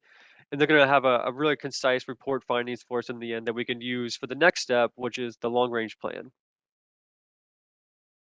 Next slide, please. So what is a long range plan? Basically, this is going to tell us what the park and recreation system should look like in the next 15 years. So it's going to take the community input findings and we're going to reconcile what the existing conditions are today. So we might find some surpluses or deficiencies and things that the community wants. And we're just going to figure out how to provide the community what they want in the next 15 years, basically. There's going to be a text and a graphical component to that. And we're going to have some major milestones that can help us identify, particularly in the first 5 years of that 15-year plan, is what are the hard major deadlines that we need to accomplish to get that really 15-year plan rolling in the first 5 years. Next slide, please. Then the third component is the strategic plan. This is basically how we're actually going to fund this and how we're actually going to make this a reality over the next 15 years. So we're going to look at different funding sources. Right now, our main funding source is bond sales. Is that the correct route, or maybe we look at some other sources for funding? And how do we actually implement the 15-year plan? Right now, we do it all in capital projects in-house. Maybe we need to look at private-public partnerships or some other methodologies that help us implement the plan. So that's kind of what the strategic plan is going to be, is basically a guidebook how to actually make this happen, basically. Next slide, please. Then in terms of timeline, we issued the RFP back in August. We received 8 really great proposals from some national-wide firms. We identified 5 shortlist proposals out of that. They came into City Hall and did some interviews. Then we're doing some secondary interviews with 2 finalists, just to clarify some points. And we hope to have a consultant selected sometime this month to start working through the border control contract process, everything like that, to get them actually on board. Then sometime early next year, actually kick off the master plan process with that very first component, the community needs assessment, going out to the community and doing the really robust community outreach. I really think the community outreach component is the most important, because that's going to be the foundation for the entire plan. So we really have to take our time, really dig deep, and really understand what the community wants for the next 15 years. So that's going to be really critical. And we haven't decided on what consultant's going to be, but each of the two finance consultants have a really robust, really great plan for us. So we're gonna have a win-win situation no matter who we decide, but we should have that decision hopefully this month. So that's a really broad, really quick overview of what the master plan is. So I'd like to take a couple minutes, see if you have any questions from the commission, any guidance that we could have from you guys as we go through this process. It's you're definitely going to be involved. We'll definitely be coming back to you to give you some major milestones and just kind of check-in points throughout the process. And at the end, we will be coming to your commission for final approval as well. That was going to be my question. Will you come once during the process and once at the end? Do we know when we'll see this? Like, do you have a sense of, will we see it kind of early on in terms of where you might be heading? Because sometimes things have come to us at the end and it's too late for us to have real input. So that hasn't been determined yet. I would love to come back to you more than not. I definitely want to keep you guys apprised and get your input throughout the whole process. So at minimum, there's 3 components. So at minimum 3 times for each different component, but I would like to come ideally back to you maybe at the beginning or the midpoint of each of those components. You can give us a little bit of guidance as we start each component, maybe a midpoint to see, check in how we're doing, just make sure we're going in the right direction. So I would leave that up to you. Basically, if you have a number in your head, I would love to hear to what you think, but we're open to suggestions at this point. Well, I think we'll leave it up to the director to, think about what's the right sort of cadence. I'm not sure we'll need to see it at every stage, but up to the director. Thank you, and we'll be thinking about that. I would think once per phase would be enough for a check-in or update. So, but we can continue the discussion. Okay. Any other comments or insights from commission members or things you'd like to see? Yes, Madam Chair. I'm very interested in how the engagement piece is going to look like. I think it's vitally important that you identify ambassadors within the community to be part of the engagement process. And they should be compensated for that, whether it's youth, whether it's respected activists in the community. I think you'll get a more receptive response, a more honest and transparent process if that happens. So that's my pet peeve. Thank you. And that's great insight, Vice Chair. Some of the proposals we did receive did include compensation for participation and even some stipends and grants to help people facilitate their own community meetings. So that's definitely going to be in some of the proposals that we reviewed, and hopefully, I think we haven't determined on the final consultant we're going to choose yet, but I think that was in the 2 finalists as well. But I'll definitely make sure that's included going forward. Thank you.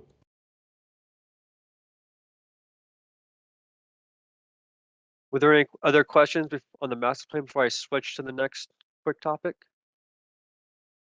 Just say there also needs to be diversity on the team that you select and knowledge of Cleveland history and how the engagement can meaningfully move forward. Absolutely. Thank you. Thank you. So the next topic I'm going to give you a quick update on is called the RPISES report. The acronym is for Analysis and Recommendations for Park Investment Community Engagement Strategies. It's a mouthful, so we just say RPISES. This was funded by the National Recreation and Park Association through a grant. It was developed in collaboration with Seventh Hill, the PADG Studio, and Arco Consulting. This was done before I came to the City Hall. So it's my predecessor, Jessica Gift, kind of got the grant and got this this project running. But it was delivered this last August was the final report. We've had a draft out there for about a year, but we were working with them to fine tune it over the last year, but it's finalized and it's ready to go. Next slide, please. So what is the RPISE report? Basically, it gives you an overview of what the current city process is, develop parks and the community engagement in that. So it gives you a lot of background about who we are, what we do, but then also goes into best practices where they look at other cities around the nation to see what are they doing and kind of summarizes what best practices they're doing. Then in the end, they kind of tailor the recommendations to the city of Cleveland. So what is the best examples from other cities that we can use to really increase and engage our population for specifically for Cleveland? So what you're seeing here on this slide here is kind of like the end result of the guiding principles for community engagement. I'm not going to read through all of this, but you can see building trust through partnerships in the community, looking at clear expectations so the public knows exactly what we're looking for and how they can contribute, empowering the public to participate. So these are the kind of like the guiding principles that we use at the end when we do the recommendations for public improvement, public engagement, how we can make sure every one of these topics is hit as we engage the public. Next slide, please. So we got this great report. So what do we do with it? Basically, we're going to have a test pilot at 2 parks coming up. The Mayor's Office of Sustainability generously gave us $20,000 to pilot some of the strategies that's in this report. So we're going to split that up between the 2 parks. We have a couple of park developments coming up in next year. So we're going to look at Calgary Park and Neff Park as the 2 parks for these 2 pilots. So we're going to get a consultant on board that's going to do the public engagement, the initial design of the park, and the final design for construction documents through that as well. So that consultant will look through the RPICE report, pick out some strategies they think is best appropriate for those specific parks, and actually go out in the community and actually do the public outreach from the RPICE report to see what works, what doesn't work, which we should use in the future, what doesn't work and maybe don't use in the future. So it's really going to put this report to the test. And that RFP was just issued last week, I believe. It's going to be due in a couple weeks. Like I mentioned, there's $20,000 for allowance, and they're going to help us, do the community outreach, the design, then actually administer the construction contract for those 2 park development projects. So that's kind of like the last piece of this report. Does anyone have any questions or comments about the RPICE's report? I would just ask them, although it's not strictly within our purview, to look at what maintenance costs will be. Design and construction, great. Community involvement, great. But you want a park that can be maintained within the city's budget. Absolutely, and that's a great point, because maintenance and operations can be one major component of that park master plan that I mentioned at the top of the slides. So rather than just designing parks and see what people want, we're actually going to look at maintenance and operations too through the park master plan, just so you're fully aware that we're looking at every part of operations through the park corrections system. Diane, I would add to that staffing and programming. And if anybody wants to hear the tale of the Impet Park concession stand that was built and then not programmed at all by the city, and it just sits there, I will regale you with the tale. Excellent point. And I hope in all of the outreach that the council members in those areas are involved as well, heavily involved. So absolutely. Jay, can you explain, maybe you already did and I missed it. Sure. What is the thinking about how the RPICE's report will inform or be related to the Parks and Rec RFP? Yeah, great question. So in the RFP for the Park Recreation Master Plan, we encourage the consultants to look at the RPICE report to see what they can use in the public engagement for the master plan process. So they're aware of the RPICE report, and some of them did pull out some strategies outlined in that. So some of the proposals did and some proposals didn't, but we're still going to encourage who we select for the consultant to use that RPICE report, because it is very valuable. We did invest a lot of time and money into getting that developed. So it's going to be really useful for the whole process. So it will be intertwined between the 2. And if I can add to this is Adam Davenport, because Jay wasn't on staff when some of this started in 2019. Frankly, the last administration and the last capital projects director did not value community engagement or input at all when it came to park projects. And some of those horror stories about investments being made in maybe areas where people actually weren't even living you know, in Cleveland, and money being dumped into park projects that maybe deservedly so could be in better spaces around Cleveland strategically. Some of that work and community engagement process was born out of that thought overall. So that's what we're trying to fix, and that's what we're kind of getting to with some of the new master plan work as well. And so a big thought component about the new plan will also be, you know, where and what are we doing strategically around Cleveland? So are we spreading the peanut butter too thin, or should we be concentrating efforts on, you know, more regional facilities, more community facilities, kind of resource centers, and then kind of tiering parks to local spaces where maybe not intensive uses are needed, and the regional draw is at like the rec center or something more kind of community wide, and it's much more of a draw. Madam Chair, I would like to ask about this process as it relates to more culturally important venues like League Park, for example.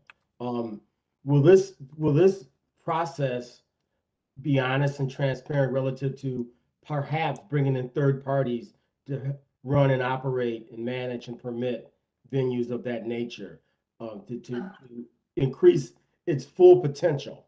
And yes. I'm not done. And not just through the city's lenses. Thank you.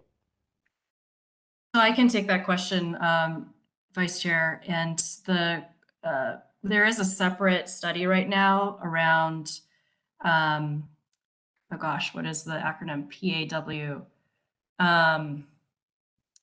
I'll have to look up the acronym later, but it's around the city-owned assets, key city-owned assets such as League Park, the West Side Market, the Highland Park overview. And so I think those two will dovetail in some senses. And there is an additional study, and is one of the mayor's priorities, to investigate how to more actively utilize some of those legacy assets, is the phrase that we're saying. Again, West Side Market, we did see that there was a study completed and that there was a third vendor nonprofit identified, and League Park, I think, will undergo a similar study and process through some of the other departments in the administration. Thank you. And adding to that a little bit, you know, the new master plan study is definitely also going to focus on known other projects that are in the area, right? Like the Cheers work near Gordon Park that the Metro Parks is doing, or what Public Works has owned with, you know, the city greenhouse and Rockefeller Park and spaces like that. It definitely needs to be, you know, taken into account with other suburban communities on our borders, and what assets are right over the geographical line, and what residents may be using elsewhere, et cetera.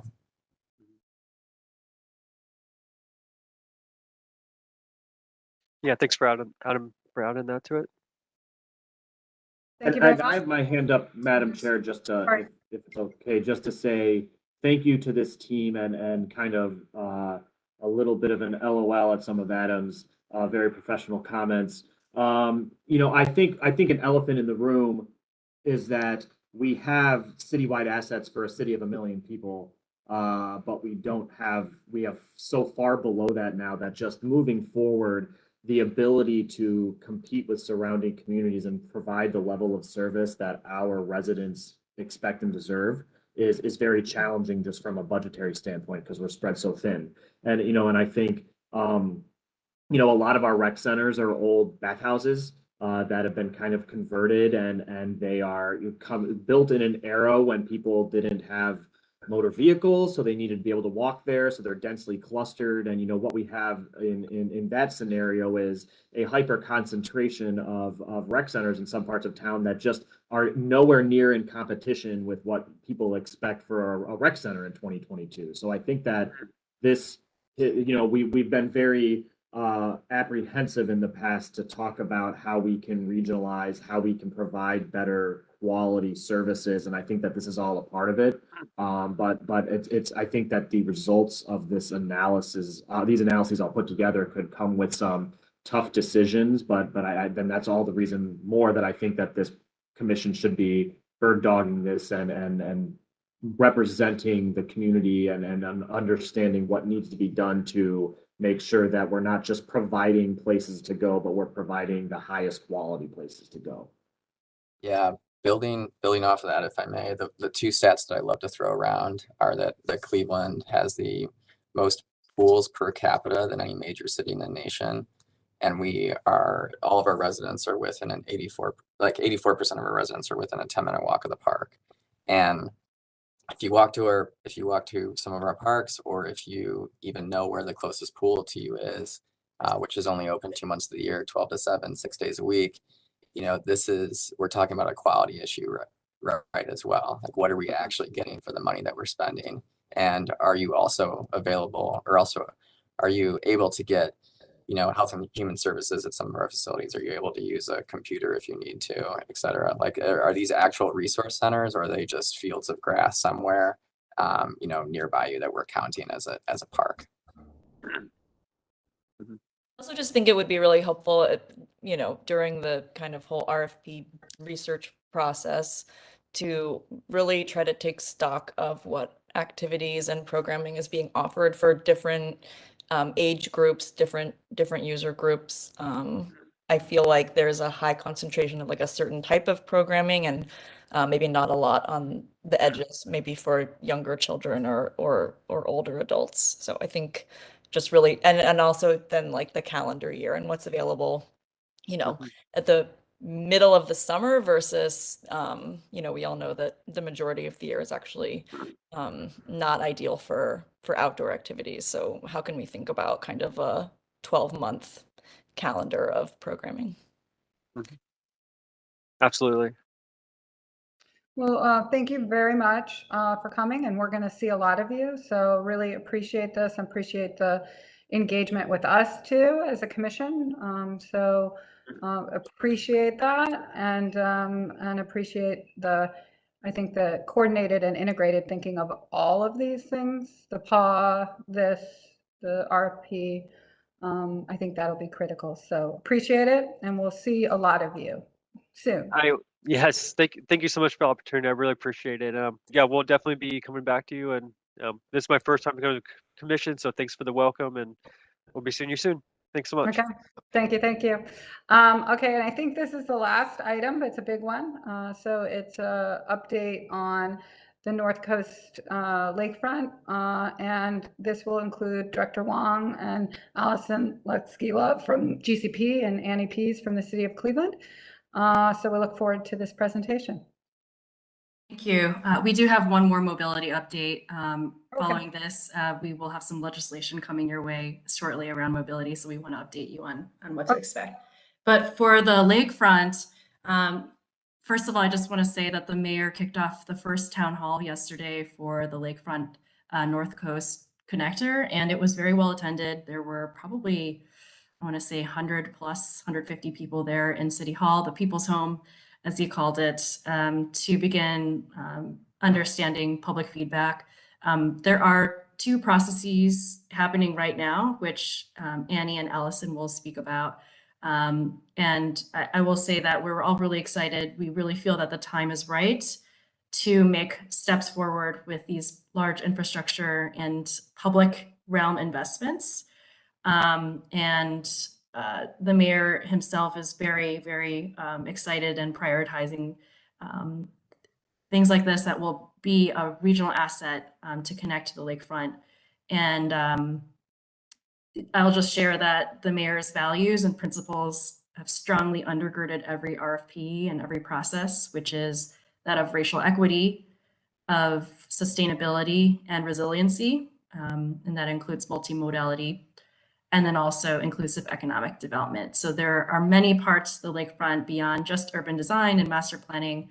But today I think we want to give you an update specifically around where we are in those kind of larger processes. So with that, I'm going to turn it over to Allison, who's going to walk us through. And Allison, if you could just take maybe 5 minutes if possible, since we are running a little bit shorter on time at the end of the meeting. Thanks. Absolutely. Thank you, Director. I'll try to be brief. Is my audio okay? Okay, great. So I will kick this off. We can stay on the slide for now, and I'll just direct and then hand it over to Annie in a couple of slides. So as the director said, this bold and transformative vision for a lakefront for all is led by the City of Cleveland. The Greater Cleveland Partnership, which is the region's Chamber of Commerce, has been asked by the mayor to serve as this convener and coordinator of this bold vision, which, as the director said, is a vision of access to the lakefront built on these pillars of equity, inclusive redevelopment, and resiliency. Next slide. Collectively, we believe that Lake Erie is our differentiator, and embracing it will enhance our ability to become that great region on a Great Lake, appeal to the next generation, and achieve population growth by attracting and retaining talent in our region. If you were at the town hall last night, you heard Mayor Bibb name the many departments that are touching this work within City Hall, from communications, community relations, to MOCAP and planning. We have 5 working groups and 2 committees that are chaired by the city administration, attended by city council members, and over 150 individuals serving on those committees, including residents of the city of Cleveland. Next slide. Planning the lakefront is not new. In fact, this will be the 16th time that this area receives a plan. For numerous reasons, we believe that this generational opportunity is different. We have political and civic alignment and the ability to secure funding to bring our plans from concept to completion. So we are building on this rich history of planning and iterative progress that for the so many plans that have come before have talked about connecting community to what we all believe is our region's greatest natural asset. In 1903, based on the success of the Chicago's World Fair, the group plan in Cleveland recognized the power of an organized formal public space and constructed as what we now know as the malls. They're flanked by the Beaux-Arts building, including Public Auditorium, the library, and City Hall. There was a passenger hub envisioned to the north, but in 1929, a new plan that was jointly led by the city and the business community emerged as Tower City took precedence in terms of a rail hub. So the remaining tracks exist. They exist today. You can see here, maybe you can see here in this 1929 group plan image, there's also a recommendation for a super highway. Guess what? That also exists today. So that's one of the things that is being looked at in the connector feasibility study that Annie will touch on. Next slide. Fast forward to today, so skipping over more than a century of history, the success of the North Coast Harbor attracts millions of people to the lakefront, and that is evident. In the 1980s, a group of business leaders ventured to Baltimore and were inspired by the economic potential of the Inner Harbor there, and they created the Inner Harbor as we know it today in Cleveland. Successive planning efforts have resulted in a mixed-use district. The Downtown Cleveland Alliance hosts events. You can go to the next slide. That shows off our pride in the city. We have Destination Cleveland script sign that I'm sure every single person on this call has had the opportunity to take a selfie with. And we have institutions that have been symptomatic of Cleveland, like the Good Time, and have given Clevelanders the ability to get a little closer to the water, but we're not there yet. Next slide. And in these photos that were also shown at the town hall last night, you can see that we still have a long way to go to connecting the community to the lakefront. It remains a place that is not easily or comfortably accessible to the community, and this is both physically in the photos you see on the screen as well as socially. We know we have a lot of healing to do. Next slide. So the overall bold vision for the lakefront is broken down into 3 components, all of which are underway right now to some extent. The master plan will become the North Star for the public and private lakefront development. The connector is studying the feasibility of that pedestrian connectivity, and anchor institutions like the Rock Hall's expansion, the Brown Stadium potential renovation, as well as facility studies that are currently being undertaken by Amtrak and the Port of Cleveland are all underway, as well as the Burke Lakefront RFP for the economic impact analysis that was just announced earlier this week. And then I'm going to go to the next slide and turn it over to Annie to give you an update on what is happening with the North Coast Connector feasibility study. Thank you, Allison. So again, Annie Pease, I'm a project manager at Capital Projects, and I'm working on the feasibility study for the North Coast Connector. The engineering challenge that we have in making the land connection from the Mall C area to the lakefront is that in the same geography, if you picture the shoreway as it heads west from East 9th Street, it starts to elevate to meet the Main Avenue Bridge. So in order to extend the land from Mall C and make a connection down towards the lakefront, Mall C sits on a 65-foot bluff in the same geography the shoreway starts to rise. So as you're making this connection, there's a lot of engineering and technical details to look at, as both the construction of a bridge requires such detail and possible realignments of the roadway network there also require significant attention. The City of Cleveland is underway with a feasibility study to assess what is feasible. Our objective is by the end of 2023, we would have a concept that we know from the geometrics and the traffic standpoint will work, and that concept is also informed by public priorities and public input. So very excitingly, as Director mentioned, last night was our first of 6 community meetings this month. We'll take it on the road if you'd like to advance the slide. We hosted our first meeting, Mayor Bibb hosted the first meeting last night here at City Hall. And we have 5 upcoming listening sessions. The content of these meetings is very similar. We will provide background on the project area, the planning, the engineering challenge we have, and we're sharing very early concepts for the public to respond to. It will help us understand values and priorities. So as we're narrowing in on our preferred concept, that's both being shaped, yes, by the geometrics and the engineering, but as well as public input. The slide on the screen here shows the times and locations for the upcoming meetings. We also have a project website. We're encouraging folks to register for the meetings ahead of time, so we anticipate numbers, but registration isn't required. ClevelandNorthCoast.com has a lot more information both on the background and context for the feasibility study, as well as these opportunities for the public to engage on this project. I will also say that these meetings in November are an opportunity for the public to engage. As we advance the feasibility study and take these early concepts and start narrowing down towards our preferred, we will have additional rounds of engagement to this intensity as we're seeing in this month, likely in spring and early summer of 2023. With that, I'll turn it back to Allison. Thanks, Annie. And just one more slide to go through. If we could go to the next slide. So in addition to that feasibility study, the city this fall advertised for and is in the process of selecting a master plan consultant. 18 proposals were received. 5 teams were interviewed this week, and the intention is for the selected firm to be under contract by the end of the year. Throughout 2023, this Cleveland Planning Commission will be engaged in the process with the goal of adopting a plan at the end of 2023, which dovetails with the timeline of the connector feasibility study that Annie just went through.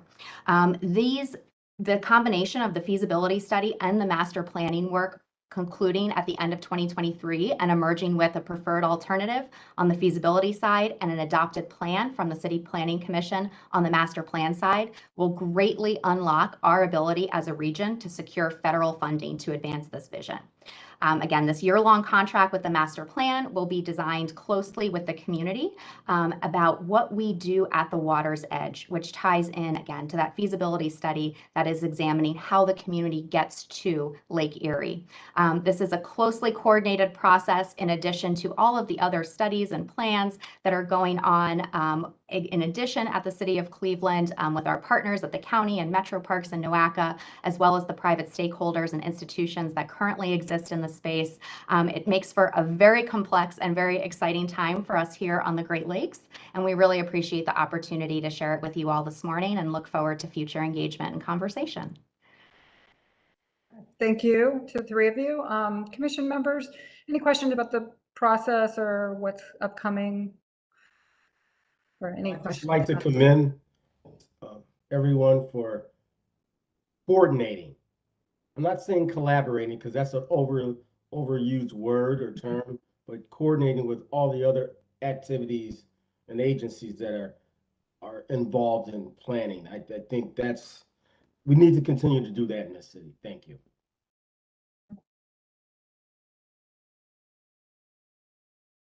Anybody else? Okay. It's been Well, a thank really, you. oh, Go I ahead. was just going to add, it's been a really wonderful experience coordinating across departments and working so closely. There's a freedom of discussion, I think, among us, and just alignment on the leadership level all around. So it's been really great. And we did receive really knockout 18 proposals for the master plan, like just really, really good. And we're having a hard time deciding who it should be. And we're considering all the factors. And I think when we decide, you'll be really excited and pleased. So, Well, thanks. good problem to have. That's a good And problem. Madam Yes. Chair, Good problem to have. Yes. Madam Chair, could I make a couple comments? I know we're all trying to get out of here, but I guess I wanna be the guy who is momentarily, I guess, constructively cynical. So I worked on the lakefront development of the current what's down at North Coast Harbor now when I worked for the city, the restaurant and there were more elaborate plans for things along the just north of the stadium.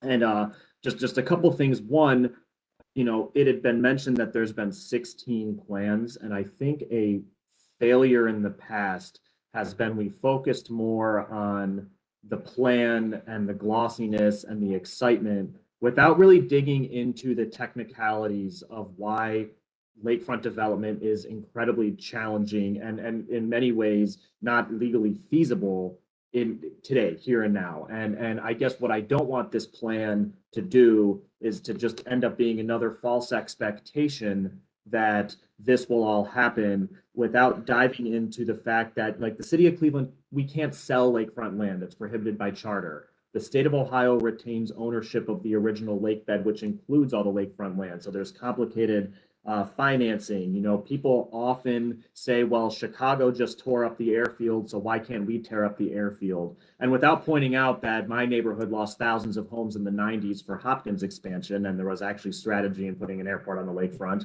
The FAA, tightened up its own regulation, so we can't just close Burke tomorrow. And the railroads, and the fact that if you go back a slide, all of the area right now between the runway and the harbor, the water, is an active combined disposal facility for sediment from the river. It's poisonous. So I think that we've over the decades set all of these false expectations without getting into the weeds of it. And I would like to see a process that focuses as much on the end plans as the path to get there, and to set an expectation for our residents that this is not something that's going to happen. And quite frankly, if this were the most appealing land for development in the city of Cleveland, developers would be beating down our door for it. That's kind of my one thing for here. I guess the other comment is just as a representative of kind of an outer neighborhood. Downtown's a neighborhood, but 95% of Clevelanders don't live in the downtown neighborhood. Most Clevelanders don't come downtown every day just because that's not where their life is. And I anticipate that there will be just a degree of frustration from the community that we're routinely eager to come up with another lakefront plan, but people are more focused on our previous conversation about parks and rec centers and things that affect their quality of life. So I just want to point that out, that this is great, but if I want us to think about how we balance our need to repair our lakefront, restore it, create access to it, with sort of also the lived reality of a lot of parts of Cleveland who will just be miles removed and not benefiting from this as much as arguably someone coming to visit the Rock Hall from out of town. So those are my 2 points of cynicism. I'm not opposed to it, but I think the most important thing is that we are being open and honest about the impediments to lakefront development, because the will's there, and I would say the reason it hasn't happened to date is because of the impediments. So thanks. Thank you, Councilman.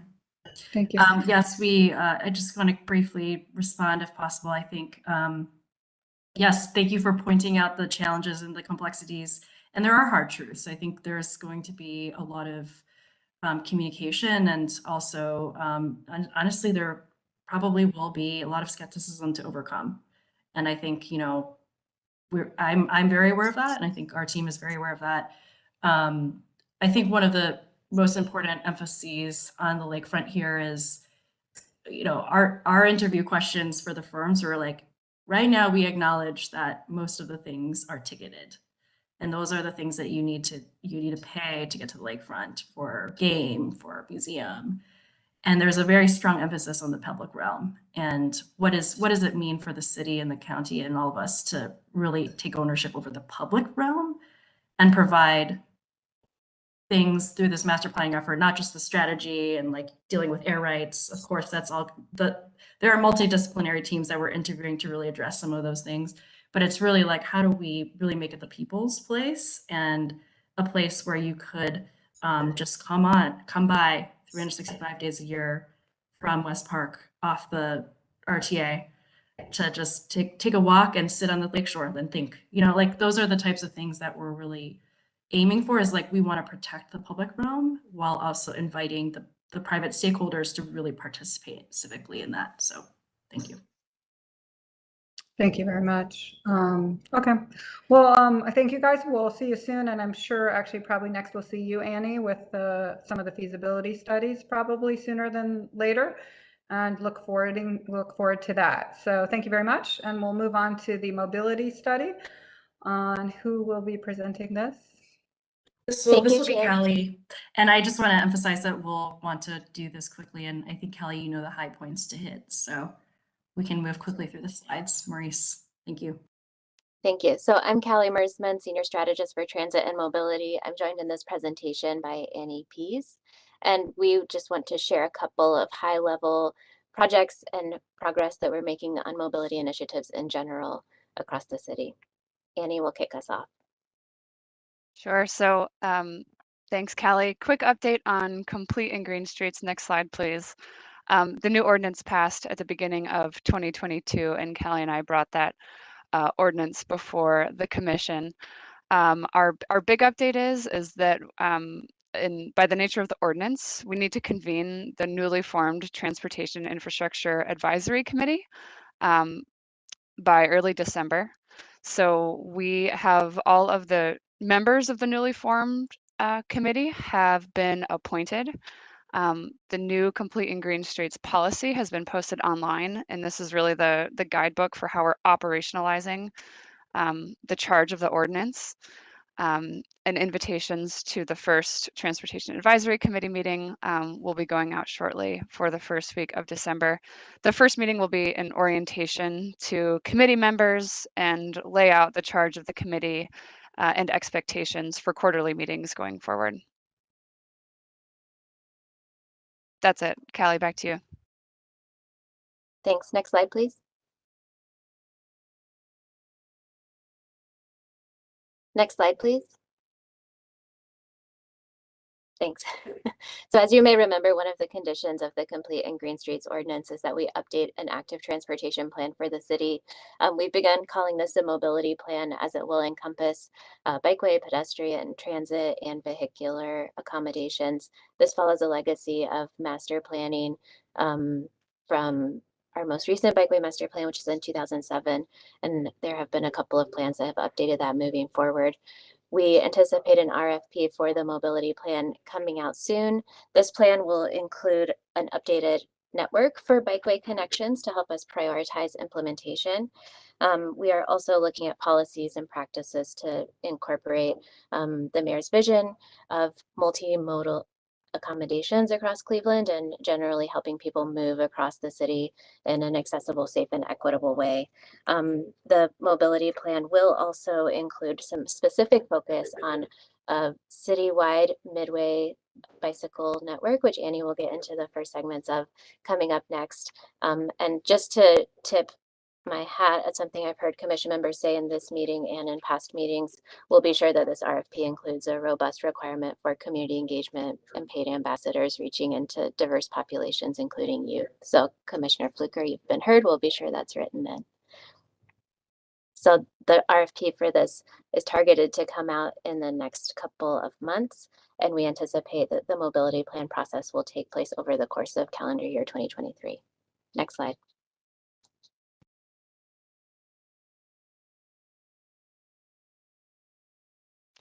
Okay, so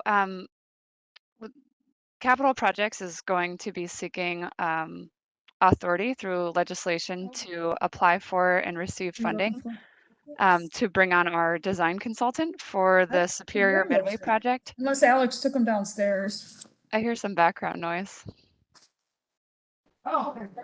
Please mute. Or Maurice, if you could help mute as well, that would be great. Thank you. Thanks. So these projects are likely going to come back to Planning Commission shortly, but just by way of a quick update, the Superior Midway project is the pilot corridor for a separated bikeway facility on Superior Avenue between Public Square and East 55th. It was the pilot, the top priority recommended through the 2017 Midway Cycle Track planning process. The plan outlaid a number of Midway segments, connected segments across the city. So Superior is the pilot, and we'll be coming back with more information on this soon. Next slide, please.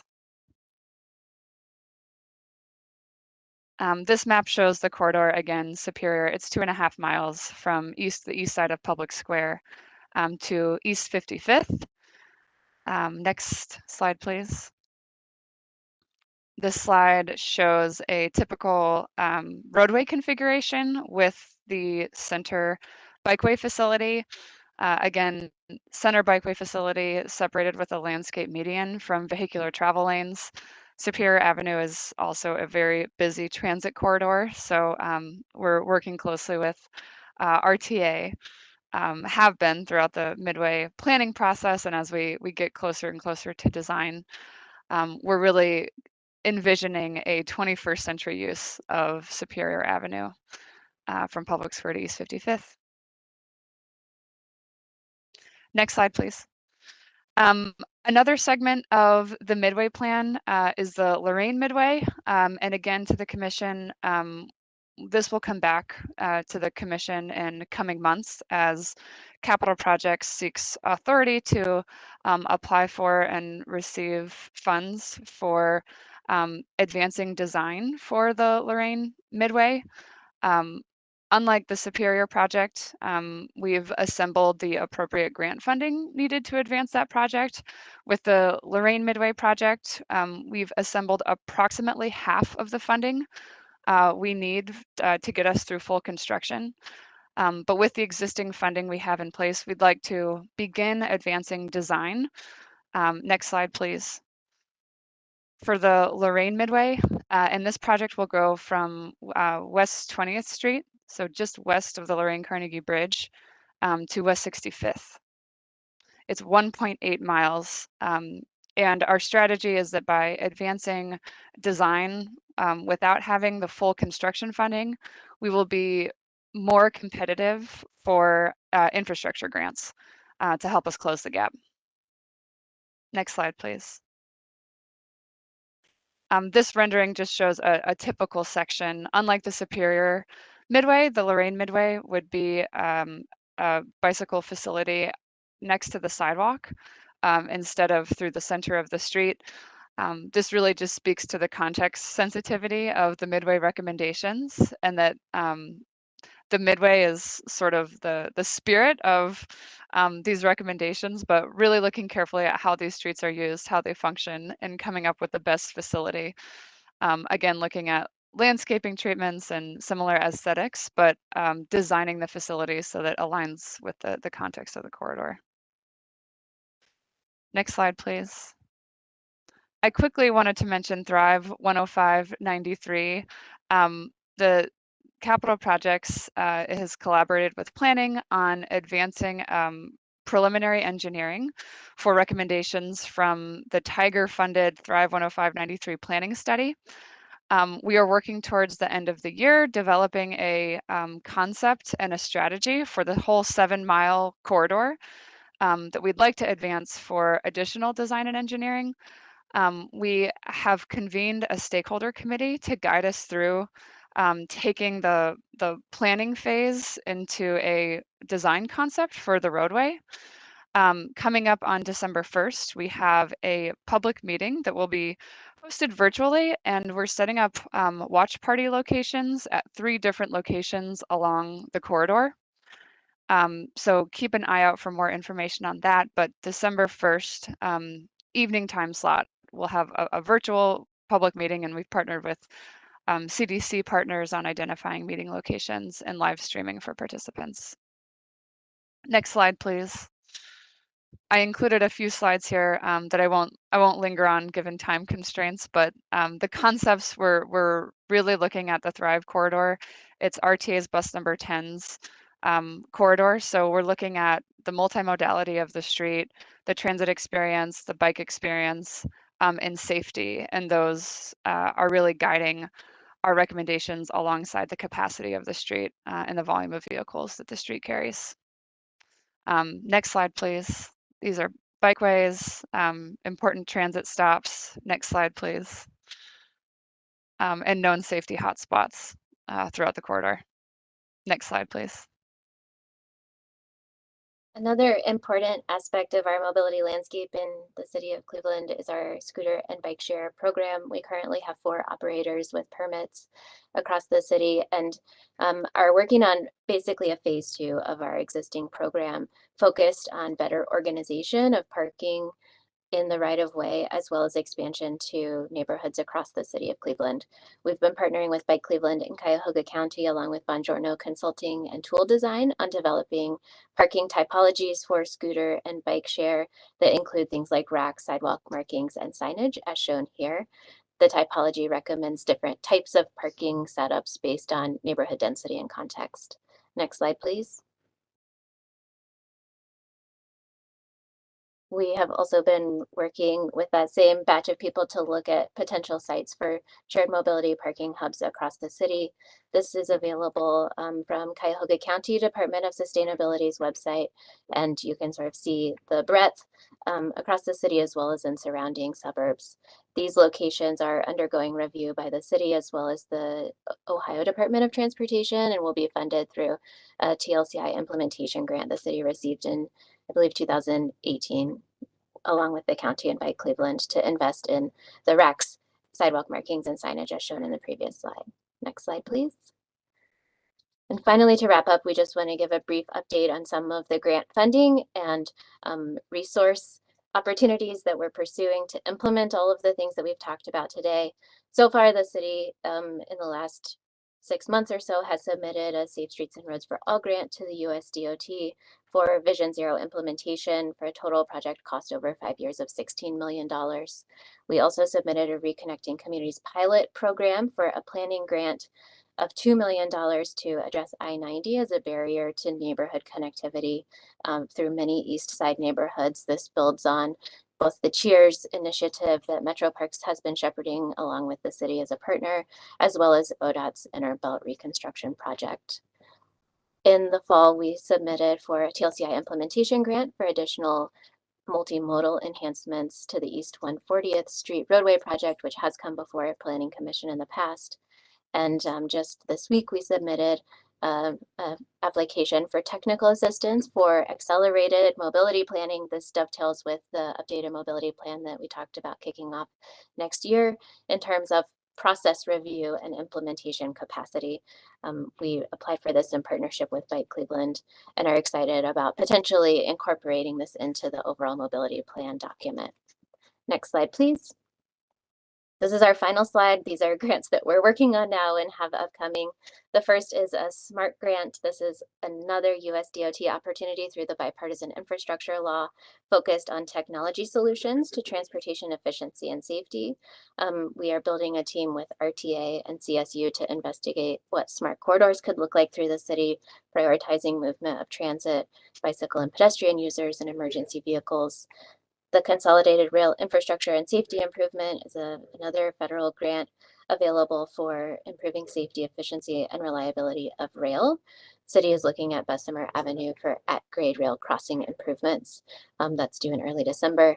And finally, the Thriving Communities Technical Assistance, another US DOT opportunity for technical assistance relating housing and infrastructure investments and helping communities like Cleveland to be more prepared to take advantage of funding opportunities and to help with policies that relate to the intersection of housing and infrastructure. So as you can see here, we're trying to be very aggressive in going after these federal opportunities that are coming available for local communities. The majority of these are created through the bipartisan infrastructure law and are set up on annual cycles. So this is the first of 5 annual opportunities that we expect to be available to communities across the country in these funding opportunities. With that, we'll close. This was a very rapid fire update of what we have going on in the transit and mobility space, but we'd love to chat about any of it now, or feel free to contact Annie or me or Director Huang or Director DeRosa to discuss offline as well. Thanks for your time. Thank you very much. Any other discussion or questions or concerns? But thank you for this comprehensive update. I have a couple of comments on the mobility update. I just, I see that there's a big focus on safety and specifically with regard to bike safety on roadways. There's a lot of very well documented evidence that there's a correlation between lane width and crash frequency. I was noting in the planned design for the Lorraine Midway that you're still showing 13-foot lane width, which is far wider than is necessary. And as I was just doing some quick calculations, I think it would be very easy to fit parking on the north side of Lorraine if you were to take those lanes down to something like an 11-foot or even a 10-foot lane width. So I just really feel like there needs to be more work done on some of these designs to really make sure that one of the very data-driven metrics that we have, that we know about what can one source of crashes, is taken into account with some of these new projects. The Fulton Road project that was recently done ended up with a short unprotected bike lane, which has essentially resulted in a very wide feeling lane. And I've heard the statistic that crashes are now up on that stretch of road by about 32%. After a year of work and however many millions of dollars to redo that road, I feel like we can do better than that. So I just want to note that for the record. Thank you.